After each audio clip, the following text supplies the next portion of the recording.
Our story unfolds in a well-known company where our protagonist Li Shulai, at the age of 28, made a decisive decision. He chose to quit the rat race and resign from one of the top 100 companies in the country. As he packed up his belongings and prepared to leave, he was pleasantly surprised to see his friends, who had worked with him, come to see him off. His friends congratulated him and wished their team leader a bright future. Moments later, Li Shulai invited his friends to a 5-star hotel to throw a farewell party. During the party, one of his friends with green hair exclaimed, "I can't believe you actually resigned. It wasn't easy to reach this position, and Mr. Guo thought highly of you. Your future promotions and wealth were guaranteed." Li Shulai replied with a big smile, "I've made peace with myself. I want to lie flat, be a salted fish, enjoy life, and spend more time with my girlfriend. I don't want to compete anymore." A girl with blue hair asked, "What are you going to do next?" Li Shulai responded, "I'm planning to open a cafe, play with cats, and walk dogs." Seeing how idyllic his future sounded, the girl with blue hair got excited and said, "Wow, that's great. No more 24/7's work. You'll be your own boss." Team leader, "I'm so envious of you for quitting just like that. Unfortunately, I have a mortgage and a car loan. If I don't work, I'll default on my payments." Another friend of Li Shulai chimed in, "When your cafe becomes successful, I'll bring clients to drink coffee there. You must give us a discount." Li Shulai assured them, "Don't worry, I'll treat everyone." Everyone stood up from their seats, raised their wine glasses, and toasted, "If we get rich, let's not forget each other." Sometime later, after Li Shulai opened his cafe, it thrived, becoming a popular local spot with its unique decor, attracting countless visitors. Li Shulai was filled with hope for the future, feeling that everything was going well. Standing in front of his cafe with his girlfriend, he said, "Gaifan, did you know? Last month, our cafe's net profit was 100,000 Gian." He assured his girlfriend Guifan, "At this rate, we'll recover our initial investment in just one more year." Guifan, amazed by Li Shulai's ambition, said, "Darling, you're amazing." At that time, Li Shulai thought that resigning and risking everything to start a trendy cafe with over 1 million yuan in investment was the best decision of his life. But then, one day, bulldozers arrived to destroy his cafe. He demanded they stop and asked, "What are you doing?" The construction manager replied, "This land has been requisitioned by our leading group. All irrelevant personnel must leave." Li Shulai, shocked, told them he hadn't heard anything about a demolition and demanded that they couldn't go through with it. The construction manager, Wang, told Li Shulai, "You should ask your landlord about this. I'm just doing my job." Another man asked, "Brother Wang, what's going on? Who's this guy?" Li Shulai insisted, "Hold off on the demolition. Thank you for watching. Let me clarify the situation first." The man urged him to hurry, saying, "Our project manager has a 3-day schedule for this area." In shock, Li Shulai called his landlord, thinking, "Landlord, you need to explain why I was told today that the property I just rented and renovated is being demolished." Brother Wang, observing Li Shulai, wondered, "This guy seems to have rented this place. Doesn't he know it was planned for demolition long ago?" Another worker remarked, "That's really unlucky." The landlord asked Li Shulai, "Didn't I tell you about this?" He then apologized, saying, "I might have forgotten because I was busy. Anyway, that's the situation now." He advised Li Shulai to hire a moving company to take his stuff away. Angry, Li Shulai demanded, "What about the money I spent on renovations and marketing?" The landlord smiled and replied, "It's demolition. There's nothing we can do. We have to follow the city's development plans. Besides, isn't demolition for the city's betterment?" Li Shulai, still upset, argued, "You had an obligation to inform me about the demolition before renting the place to me. Now you need to compensate me for the losses, or it counts as a breach of contract." The landlord laughed and said, "Compensate? I didn't say I wouldn't. I'll cover your moving expenses later." Brother Wang, observing the situation, remarked, "This kid seems young and inexperienced. Starting a business these days, you can't just think about making money. You have to consider all the risks." Another man agreed, adding, "Cash flow is still the most important." Fuming, Li Shulai accused the landlord, "You deliberately hid the information. Isn't this a scam?" The landlord, hearing this, responded, "Do you understand force majeure? Sue me if you want. Here's a piece of advice. Never skimp on hiring a lawyer. Do you even have money?" He continued, "I already gave you a big discount when you rented the place. Besides, when we signed the contract that morning, I really didn't know about the demolition. I found out in the afternoon and then got busy and forgot. Haven't you made a lot of money these past few months?" The landlord then laughed and said, "I'll give you an extra 10,000 yuan as compensation. That's my best offer." Li Shulai, frustrated, remembered overhearing the landlord talking to his family about spending 170,000 yuan per person on an Antarctic tour package, where the rooms below deck were supposedly uninhabitable. Yet here he was, offering only 10,000 yuan as compensation. The landlord told Li Shulai, "I have urgent matters to attend to, and we'll talk about this later. and then hung up the phone. Li Shulai, furious and unsure of what to do, watched as the construction workers began their work. He angrily remarked, "Do you think I'll just let you bully me like this? This is my hope, my future that I've poured everything into. I will protect it with my own hands." Afterward, he went home and made some calls to people he knew, hoping for help. However, everyone either ignored his calls or made excuses. Disappointed and at a loss for what to do, Li Shulai felt utterly helpless. Li Shulai sent a message to the landlord, asking him to at least refund the rent for the past 3 years. However, the landlord blocked him. Feeling depressed and sad, he heard his girlfriend Guifan call his name. Li Shulai was happy to see Guifan back, thinking, "Fortunately, there's still Guifan, always by my side." Guifan asked Li Shulai if he had thought of a solution. Li Shulai tried to reassure her, saying, "Don't worry too much. We can start over. I calculated that selling the tables, chairs, and coffee machines could get us 100,000 to 200,000 yuan to cover urgent needs, and the landlord just needs to return the rent, giving us another few 100,000 yuan. Next time, we'll be more cautious in choosing a location. Using our previous reputation, we can open a community store. It won't be a problem to make a living." However, Guifan then brought up Zhao Lide. Li Shulai, feeling a surge of anger, asked, "Is he harassing you again?" Guifan shook her head and replied, "No, I wanted to talk about us. I think we should break up." Li Shulai was shocked to hear this. The girl he liked, for whom he had done everything, was breaking up with him now that he had no money. He held Guifan's hands and asked her, "Why? Don't you believe I can overcome this hurdle? Just give me some more time and I'll solve this issue. I've solved my previous work problems well, and even climbed higher." Guifan moved closer to Li Shulai, speaking emotionally, "I actually want to help you. Zhao Lide is very generous. I haven't agreed to be with him yet, but he already gave me a platinum bag worth tens of thousands of yuan." She showed him the luxurious bag that Zhao Lide had given her, adding, "He's really generous." Surprised, Li Shulai asked Guifan, "How could you accept his gift while being with me?" Guifan didn't respond directly, but thought to herself, "That old man Zhao Lide gave me too much. Less work, more money. Who can resist such temptation? But there's still a bit of reluctance. Shulai is capable, handsome, strong, gentle, and considerate." She then told Li Shulai, "Zhao Lide, he's old, and it seems he won't live for many more years. I'll agree to be with him for now. Once I stabilize things with him, I can secretly help you. We'll just go from being public to secret. I truly love you, Shulai. You're the only one I love, being with Zhao Lide. I can also help you solve your current crisis." He promised that if I agreed to be with him, he'd immediately give me 1 million yuan. With this 1 million yuan, we could save the cafe. However, Li Shulai pushed her away, shouting angrily, "Even if I'm destitute and homeless, I won't be a cuckold, relying on a woman selling her body to support me. I've seen what shamelessness is. Get lost, Jifan." Hearing this, Jifan became furious. Who wants to be with a man deep in debt, unable to afford rent? She spat, turning to leave, but before she walked away, she warned, "Don't come back begging me with your head down." Li Shulai, still enraged, yelled after her, "Get lost. I don't ever want to see your face again." Sometime later, it began to rain heavily. Li Shulai wandered through the streets drenched and despondent, trying to figure out what to do next. He thought about selling his coffee machines and other items from the cafe, but the buyer told him that second-hand coffee machines these days are sold by weight. They're not worth as much as he had hoped. And those tables and chairs, how much could they sell for? Now he had nowhere to live. The house he had been renting was no longer available to him, because debt collectors were causing trouble every day. They had splashed the door with red paint so many times that the landlord had kicked him out.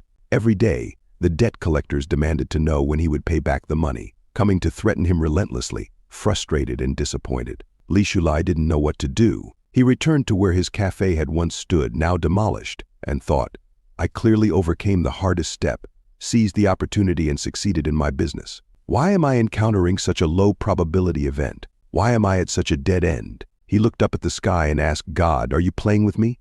If you want to play, then play me to death." Sitting in the middle of the construction site, he took out a cigarette and muttered to himself, "I will overcome these difficulties." But it seemed that fate had other plans. The brakes of a construction crane suddenly failed, and it collapsed on top of Li Shulai. At the age of 28, Li Shulai died from being crushed by the crane, losing too much blood. Even after death, he couldn't accept his fate. He found himself watching his own body as the police and ambulance arrived, taking care of the scene. He thought, "Good people get good rewards. That's just a myth. In the end, it's people like me who suffer." But then something strange happened. He noticed a golden light emerging from the spot where his cafe had once stood. As he approached, the golden light grew more intense. Li Shulai covered his eyes, wondering, why is there a shimmering golden light? Suddenly, a series of notifications began popping up in front of him, saying, Project 986 initiated, Project 212 initiated, Penguin Company established, Alibaba established, Baidu established, Baidu established. Confused, Li Shulai wondered, is this what they call life flashing before your eyes? More notifications appeared. Beijing won the right to host the 2008 Olympics, joined the WTO, house prices skyrocketed, Shenzhou 6 launched into space, Qinghai Tibet Railway opened, and many more. These were all events he had experienced in his life, but now they seemed to matter little to him. However, it wasn't just his life events that he saw. He also saw galaxies and floating islands in space. The most shocking sight was people fighting a demon-like being. Confused, he wondered, what are these things? They're getting more abstract. As he tried to approach them, he suddenly fell into a ditch. When he opened his eyes, he found himself in a classroom, sitting next to someone. The boy sitting beside him asked if he was okay. Li Shulai looked at the boy and was shocked. Zhang Ming, are you dead too? Zhang Ming, puzzled, asked, are you all right? Don't say such unlucky things in broad daylight. Li Shulai stood up from his seat and looked around, wondering, is this heaven? At least I did good deeds all my life, so let me go to heaven. Zhang Ming, confused, asked, have you changed? Why are you even sleeping through old man Guo's class? Isn't it your favorite class? What's up, dreaming of being paralyzed or something? Professor Guo noticed Li Shulai and asked, why are you suddenly standing up in the middle of class? Li Shulai was stunned upon seeing Professor Guo, because in his previous life, Professor Guo had been a great benefactor to him. When his family was poor during his school days, Professor Guo supported him in many ways and helped him apply for scholarships, allowing him to continue his studies. But unfortunately, good people don't always get good rewards. Professor Guo had committed suicide by jumping off a building in Li Shulai's senior year due to false accusations from a rich second-generation girl, Zhang Shuilai. Zhang Shuili had falsely accused Professor Guo of forcing her to sleep with him in order to pass her thesis defense. Professor Guo tried to explain to everyone that it wasn't true, insisting that Zhang Shuili was talking nonsense and that he had never said such things to her. However, no one believed him. Zhang Shuilai, being from a wealthy and powerful family, used her influence to trap him. Unable to bear the shame and the false accusations, Professor Guo tragically committed suicide.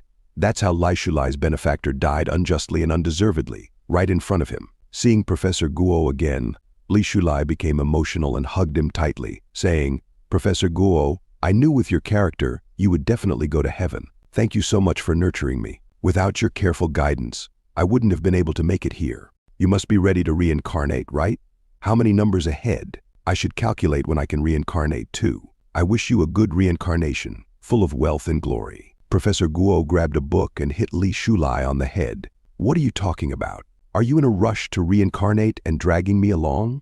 How much cat piss did you drink yesterday? Zhang Ming quickly came to Li Shulai's rescue and told Professor Guo, Shulai hit his head this morning and isn't thinking clearly. You're magnanimous, so just take it as him being confused. Don't mind it. Then Zhang Ming turned to Li Shulai and asked, what's wrong with you today? Doing silly things in front of Guo Qiangu.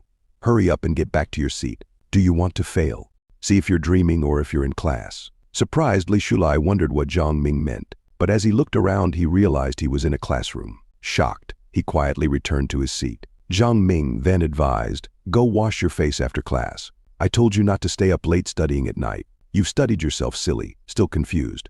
Li Shulai wondered, why does heaven look like my university classroom? He looked around to confirm what was going on and saw the school beauty, Zhang Ming, sitting behind him. Surprised, Li Shulai thought, I never heard anything happen to her later. How did they all die so young? However, Li Shulai received a disdainful look from Zhang Ming, the goddess of his university. Upon seeing this, he started to cry like a baby, thinking even in death, I embarrassed myself in front of her. Seeing Li Shulai's childish act, Zhang Ming's friend remarked, Li Shulai, he's trying to get your attention, but he's got issues. What girl would like being pursued this way? Li Shulai overheard their conversation and glared at Zhang Ming's friend, angered by her words. Frightened, Zhang Ming's friend asked, why are you giving me that look? She then turned to Zhang Ming saying, don't fall for a creepy guy like Li Shulai. Xiaoning replied confidently, of course not. And I never will, he's just seeking attention. Zhang Ming, noticing the situation, whispered to Li Shulai, sit properly. Professor Guo is watching you and stop looking at the goddess. Professor Guo was indeed observing Li Shulai's childish antics. Feeling the weight of Professor Guo's stern gaze, Li Shulai's whole body started to feel cold. thinking teacher Guo was so serious both before and after his death. As Li Shulai's eyes wandered, he noticed the book on financial markets and investments that he had studied during his college days. Seeing so many familiar details, he began to realize this doesn't seem like heaven, and it's too coincidental that they all died. Finance and investment. This was a course I took in my 3rd year, unless it's the end of the world and everyone is dead. But he quickly dismissed that thought, remembering how he died and the events that led to it. Finally, he came to a conclusion. Then, it must be the most classic and common novel trope. As he pondered this deeply, suddenly the classroom bell rang, signaling the end of class. Everyone began filing out of the classroom, leaving Li Shulai to process the surreal situation he found himself in. After class, Zhang Ming came close to Li Shulai and asked, "What's wrong with you? Did something happen at home? You've been out of it all class." Zhang Ming offered his support, saying, "If something's wrong, tell me. I'll do what I can to help. A nightmare shouldn't make you this distracted. This must mean something happened at home." He handed Li Shulai 100 yuan, saying, "Don't worry too much. All problems will be solved." However, Li Shulai refused, saying, "I can't take this. It's enough for a month's living expenses." Jiang Ming insisted, "Don't worry, we're like brothers. I have plenty of living expenses. Even after giving you this, I still have over 400 left." Seeing Li Shulai still hesitating, Jiang Ming told him, "Consider it an investment. You can pay me back when you become rich. My dad told me your parents' small business has a lot of potential. If my parents kick me out for being wasteful, I can come to you reluctantly." Li Shulai accepted the money, saying, "I'll take this as a loan and I'll pay you back double when I have the money." Jiang Ming smiled and said, "Don't worry too much. Just eat more meat today." Later that night in their college dorm, Li Shulai found himself unable to sleep. He was still thinking about how he had returned to his 3rd year of college back in 1998. Whatever the reason, he felt like he had hit the jackpot. He remembered when he died, passing through the darkness. Those events' timelines from recent to distant were all etched in his mind. That must have been time travel, he thought. But why were there also scenes of monks fighting and floating islands, other dimensions? He decided to forget about the strange visions, focusing instead on the information gap he could now exploit. Li Shulai began laughing quietly to himself, remembering the future events he knew were coming. Hearing Li Shulai laughing in the middle of the night, Jiang Ming got irritated and said, "Are you still not sleeping? What are you laughing at under the covers? The bed frame is creaking nonstop. It's annoying." Li Shulai apologized and promised to sleep quietly, but he couldn't help but smile, knowing there was still time to change everything. Jiang Ming, worried about Li Shulai, thought, "He's been distracted all day, looking like he owes millions. And now he's laughing after being scolded at night. Hopeless." Li Shulai finally drifted off to sleep, thinking, "Heaven gave me a second chance. A new life. I must work harder than before. I have to help those I couldn't help in the past. I can't watch them repeat the same fate." He made up his mind that those who had made his previous life a living hell would not get the better of him this time. In this life, he vowed, "I won't repeat those mistakes. I'll seize every opportunity this era brings and become the richest man." The next morning in the study room, since Li Shulai has been reborn and given a fresh start, he decides that he needs to plan carefully for the next few years. Starting in 1998, China's economy is set to undergo a major transformation. After certain policies in 2003, housing prices will skyrocket. But there's a big problem. His family's savings aren't enough to afford a house. And without initial capital, flipping houses is impossible. Stock market investments, the internet, and technology exports. None of these are viable options right now. Even though he has been reborn, the start is still like hell mode, where he must begin everything from scratch. To turn things around and multiply his assets, capital accumulation from 1998 to 2003 is crucial. However, he doesn't have to worry too much, as he can use the information gap to offset the disadvantage of lacking starting capital. Thinking about this, he starts to laugh. Zheng Ming calls out to him, asking, "What are you thinking about? You've been acting strange since yesterday." Li Shulai quickly covers the book, where he has written everything about the major future changes. Zheng Ming glances at it and asks, "What's the secret?" 2003, 1998, finance computers. "What? Are you changing majors? Isn't finance a great major? You'll be a trader." Li Shulai shakes his head, saying, "No, I'm not planning to change my major. I'm just planning ahead for jobs, since my family's situation isn't great." Zheng Ming confidently tells Li Shulai, "With your grades, at worst you'll get into a bank. That's a secure job. Be content." Upon hearing this, Li Shulai remembers that in his previous life, after graduating from college, he applied for a bank job. The bank manager told him that, while he was satisfied with him, all the slots were full. Li Shulai had really wanted to work at a bank after graduation, But back then, the recruitment process wasn't transparent.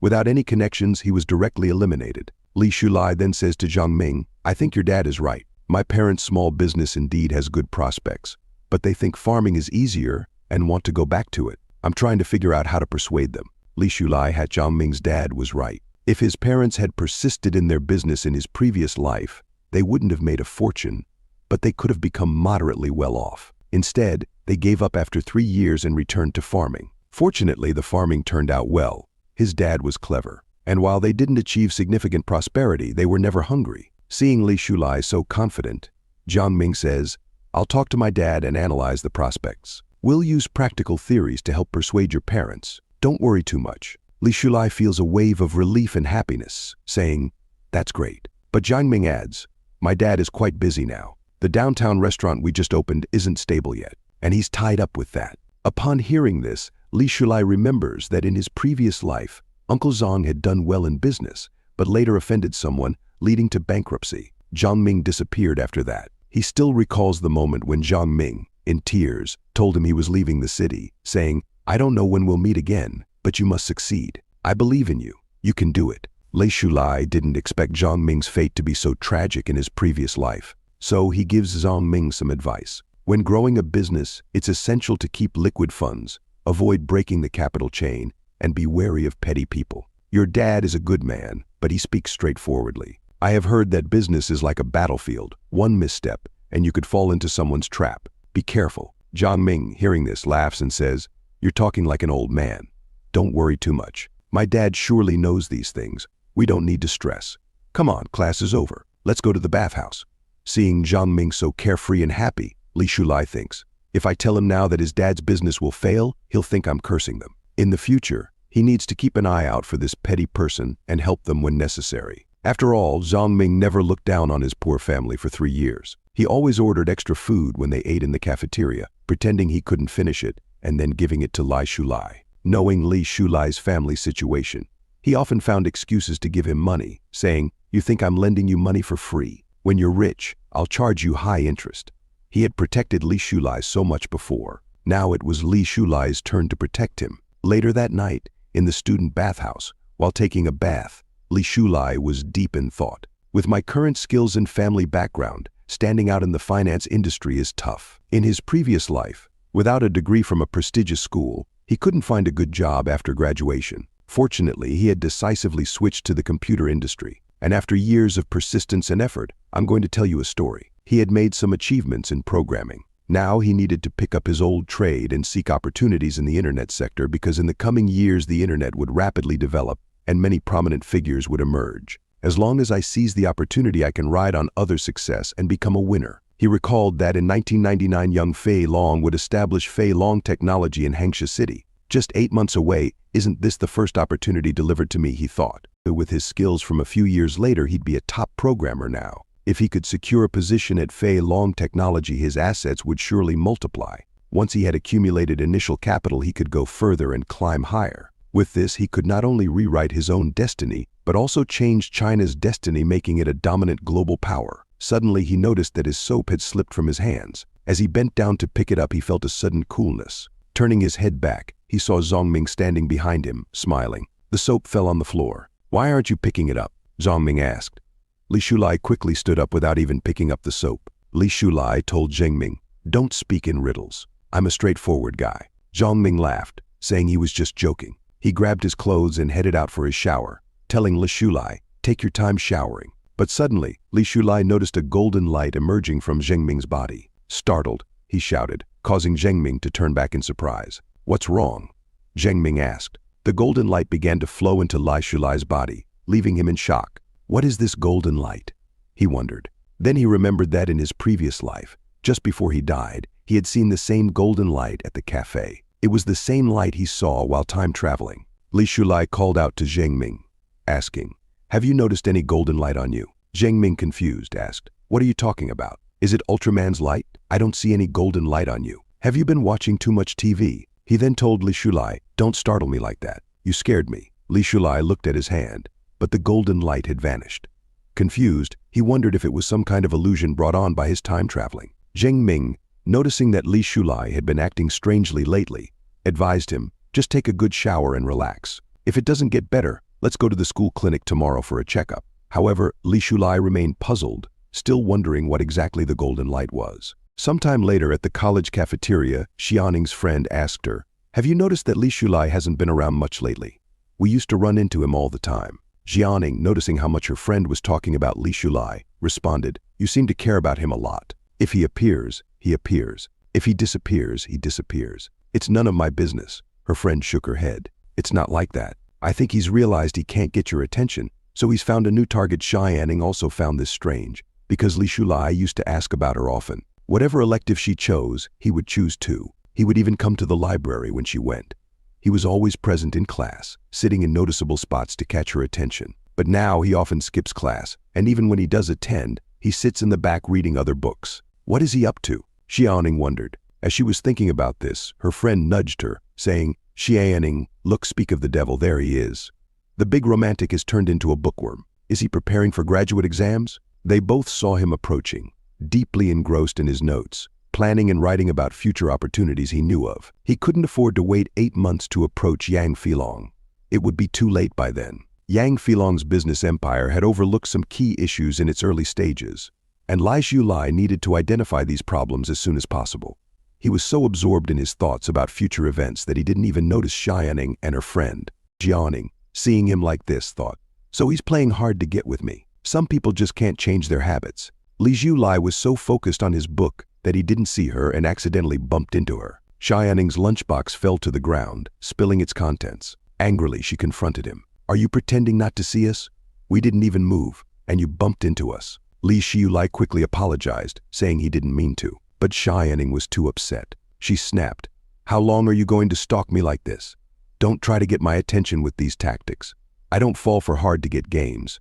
Do you know how much trouble and annoyance this behavior causes?" Li Shulai picked up the lunchbox from the floor and apologized again, admitting it was all his fault. He offered her money as compensation and said, "If you need, I can get you another portion." However, Xiaoning, still irritated, replied, "1 yuan doesn't make a difference to anyone. Just don't bother me again. Next time, watch where you're going, or if you get hit by a car crossing the street, whose fault will it be?" she advised sternly. Li Shulai, upon hearing Xiaoning's words, simply said, "All right, you're a good person," and then drifted back into his thoughts, considering how Yang Feilong's problems had been reported by the media many times in his past life. Seeing Li Shulai so nonchalant, Xiaoning's friend was surprised and said, "No way, is he crazy to just leave like that? Did he not understand your sarcasm?" Xiaoning was also confused, thinking, "I can tell it's a hard-to-get game, but is he really still playing it?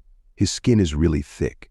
Her friend then suggested, "Could he have actually lost interest in you? He didn't even look at you. In the past, he'd cling to you and rush to help you with everything. Now, he just throws money at the problem." Xiaoning, getting angrier, replied, "Maybe because I pointed out his intentions, it must have hurt his pride." She told her friend to wait while she went to get another meal, thinking, "Is this game fun for you? Do you really think I'd fall for such little tricks?" A moment later, at the cafeteria dining area, Xiaoning approached Li Shulai and said, "I have something to tell you." Li Shulai, surprised, asked, "What is it?" Xiaoning's cheeks turned red as she started to blush, stammering, You still ask me what it is." Frustrated, she then snapped, "Nothing, just eat your food." She thought to herself, "I hope you choke on it." Li Shulai, unfazed, simply told Xiaoning to eat as well, before turning back to his food and notes. Xiaoning sat down, watching him intensely focus on his books, paying no attention to her. She thought, "What's wrong with him? I've been sitting here for 3 minutes, and he's only focused on shoveling food and looking at his notebook.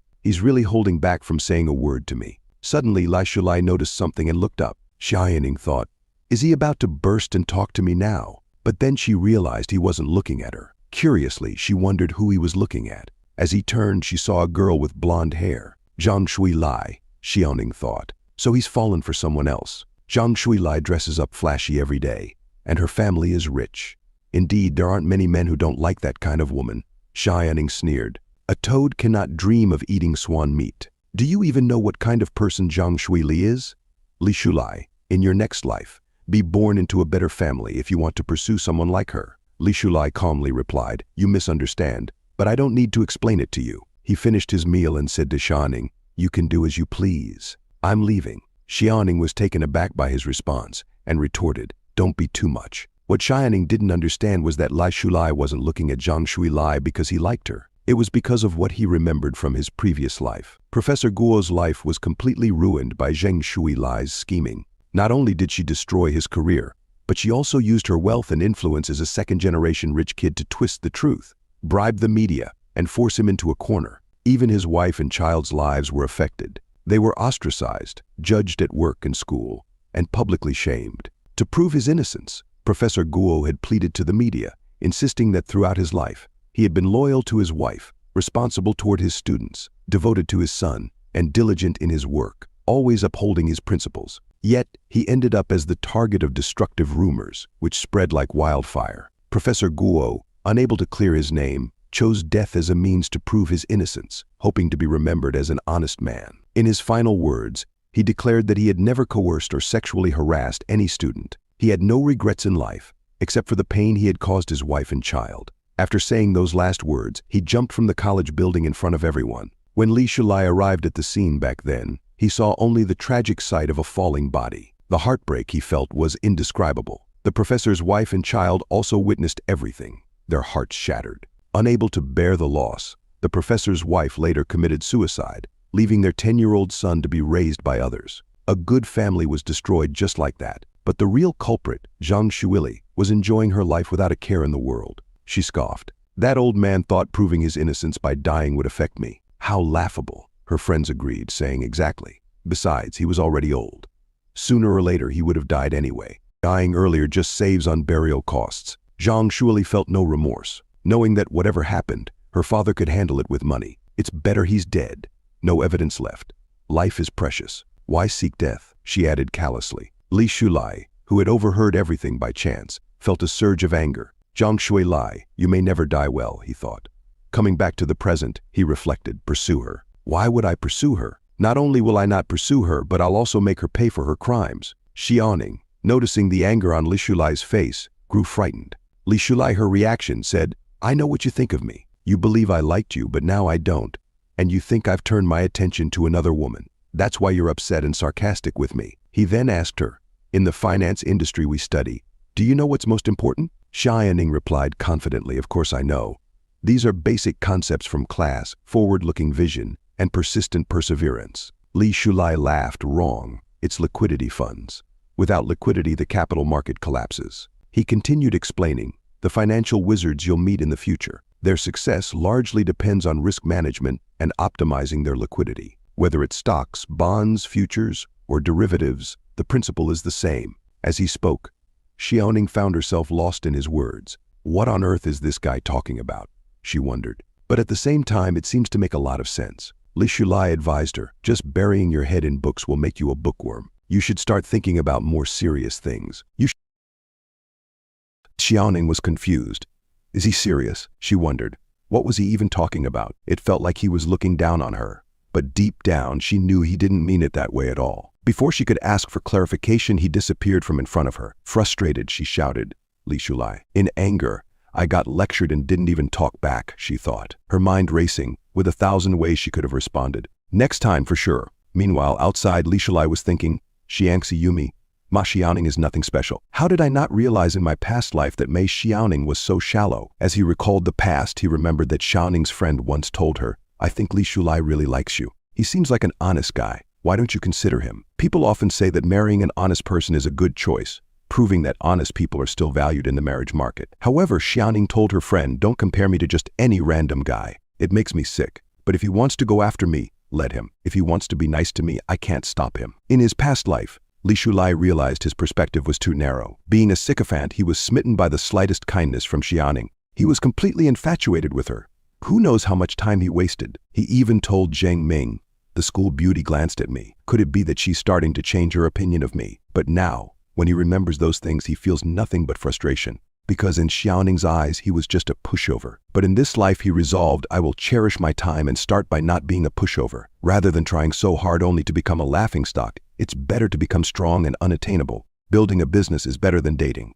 Yang Feilong's looks were always mocked, yet many people chased after him, calling him Dragon Dad, and beauties were always surrounding him. Appearance, inherent flaws, or low status. What do they matter? When power and strength gather within you, all these things become the finery that showcases your ability. Rejecting fake social games and focusing on the pursuit of wealth and power is the way forward. What I want, I will get. What I once didn't dare to imagine, which could only exist as daydreams, I will achieve it in this life. Moments later, in the boys' dormitory, Jiang Ming invited Li Shulai over to his place to watch the game tonight, mentioning that his parents were out for a business dinner so they could watch all night. Li Shulai remembered that today was the World Cup group stage match between Japan and Croatia. Japan loses badly and fails to advance. Li Shulai told Jiang Ming, "I'm not going. I haven't finished the study plan I set for myself today." He thought to himself, this game, which I've watched hundreds of times in my past life, how can it be more interesting than making progress on my plans? Time waits for no one. I need to start making progress, securing Feilong Tech and achieving step 1. Jiang Ming, surprised, asked, "Are you serious? It's the World Cup. The World Cup that happens once every 4 years and you're not watching. You haven't really become a bookworm from studying too much. It's just the two of us. Are you still pretending to be a model student around me?" Li Shulai replied, "I don't need to watch to know the result. I already know who's going to win." Jiang Ming didn't believe him, accusing him of bluffing and asked, "Do you dare to bet with me?" Li Shulai responded confidently, "Bring it on. I'm not afraid." Jiang Ming proposed, "Whoever loses washes the winner's underwear and smelly socks. And by the way, I have socks piled up under my mattress just waiting for you to wash them." Li Shulai smiled and said, "No problem. Although, after hearing you, Jiang Ming, I wondered why there was a faint smell of soy sauce in the dorm." "Turns out it's you," Jiang Ming laughing said. "I bet Brazil will definitely win this time. They're a traditional football powerhouse." "No doubt about it," Li Shulai countered. "I bet France beats Brazil 3-0, and Japan loses tonight without scoring a single goal." Upon hearing this, Jiang Ming exclaimed, "Are you deliberately talking nonsense? You really want to wash my underwear and socks that badly? Don't turn gay just from picking up a bar of soap, okay? Buddy, I'm straight." Li Shulai, now angry, retorted, "Get lost. Starting today, I won't wash my socks. I'll just wait for you to wash them for me." Moments later, back at the boys' dormitory, Jiang Ming started laughing and told Li Shulai, "I'm definitely going to win. There's nothing to be afraid of." Speaking of which, he asked, "Didn't you mention how prosperous the gambling industry is abroad? Who knows how many people get rich overnight because of the World Cup?" Jiang Ming wondered aloud, "When will they allow gambling in our country? I want to get rich overnight too. If I were abroad, I'd definitely be a gambling god." Li Shulai, who actually knew a lot about this, remembered that in his past life he was a hardcore soccer fan. He could recite the scores and results of all past tournaments by heart.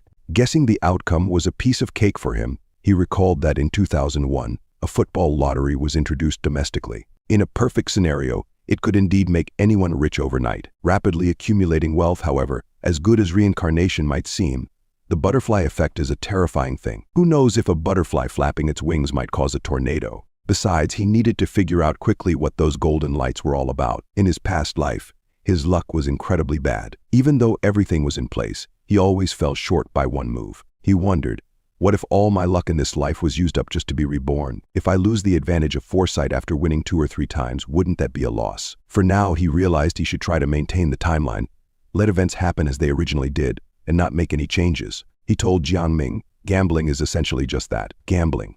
It's very risky and not something to be touched. Dreams are beautiful, but reality is harsh. In practice, it's not as simple as guessing wins and losses correctly. You only see those who get rich overnight looking glamorous, but not those who lose everything and end up in poverty." He advised Jiang Ming, "For ordinary people like us, without any backing or connections, winning once or twice might be fine. But if you keep winning every time, wouldn't people suspect something fishy? What if they arrest you for investigation? Who knows which big shot might take offense and have you taken out? You might end up being kidnapped and thrown into the sea, not even knowing which big shot you offended, even if you lost.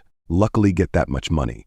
Without some means of violent protection, you might have your throat slit the next day. Your family destroyed, people dead, having money but no life to spend it on." Upon hearing this, Jiang Ming was really scared. His whole body started shaking. He said to Shulai, "I never realized you knew so much." Li Shulai gave his sermons like Buddha. Li Shulai turned to Jiang Ming and said, "My friend, say no to prostitution, gambling, and drugs. Be a positive youth. Promise me, okay?" After hearing what Li Shulai said, Jiang Ming's eyes filled with tears. "After listening to you, I feel like a righteous person," he exclaimed. Then he asked, "Did something really happen to you? Your thoughts have become so profound. Lately, you've seemed a bit odd, like you're hiding something, looking so preoccupied." Jiang Ming laughed and said, "Is there something you can't tell me? Or is it that you're just not having any luck as a simpa?" Li Shulai replied, "It's not like that. I've just realized that love is precious, but time is even more valuable. Instead of always thinking about side income, Focus on solid work and improving yourself. Wealth can't accompany you for a lifetime, but skills can. Didn't your dad teach you this?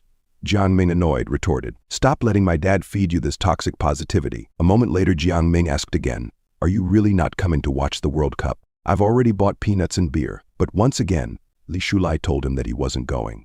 Seeing Li Shulai so resolute, Jiang Ming said, you're just being stubborn. What man wouldn't be interested in the World Cup?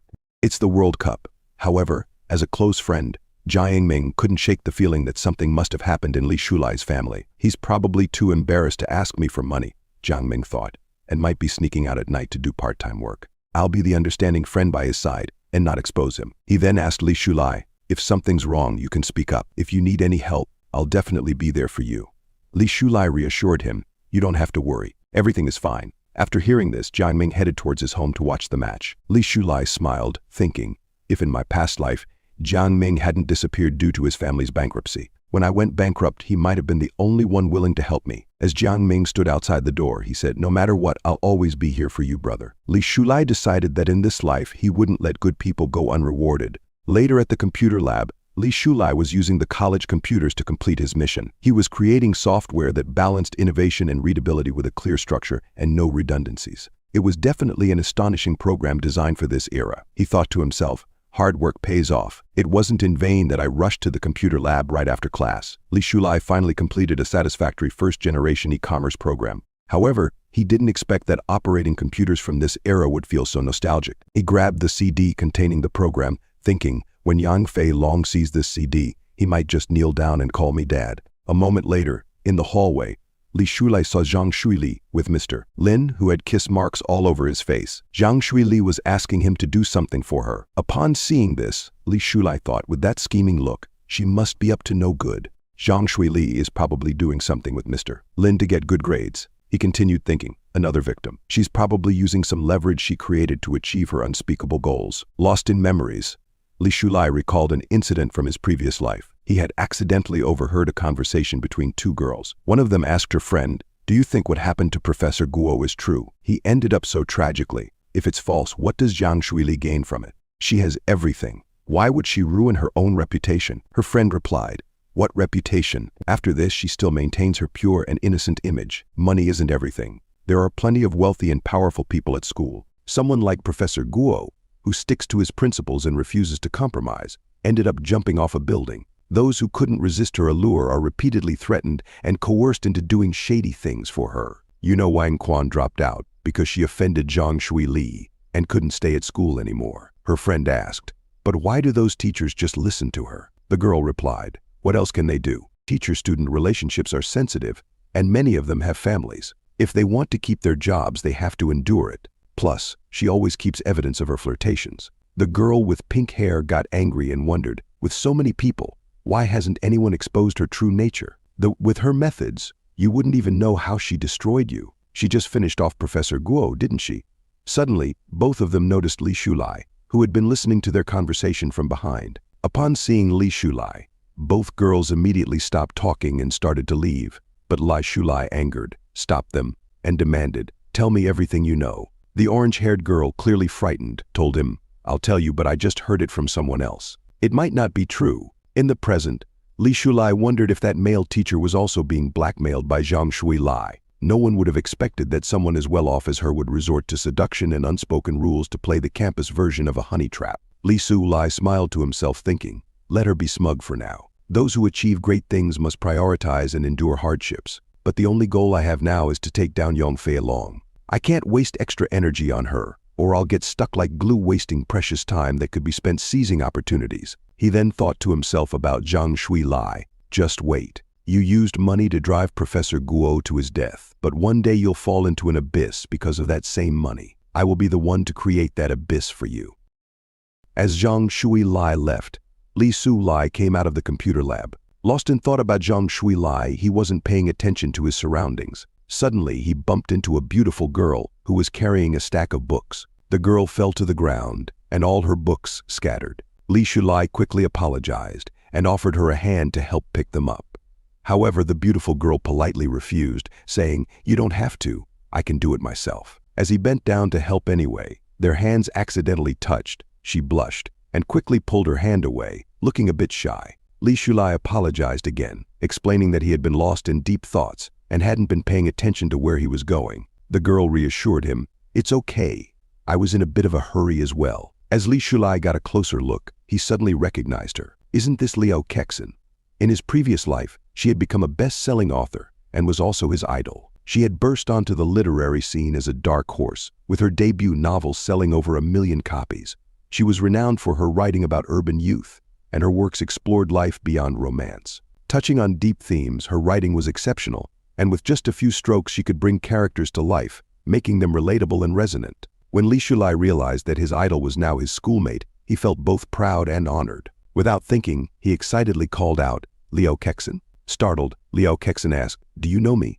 Realizing that he had let his excitement slip, Li Shulai quickly made an excuse. "I saw some of your articles in the school journal," he said, starting to praise her work. "You write beautifully, with words that sparkle like gems." But in his mind he was thinking, who could resist being excited to meet their idol, especially a younger version of them?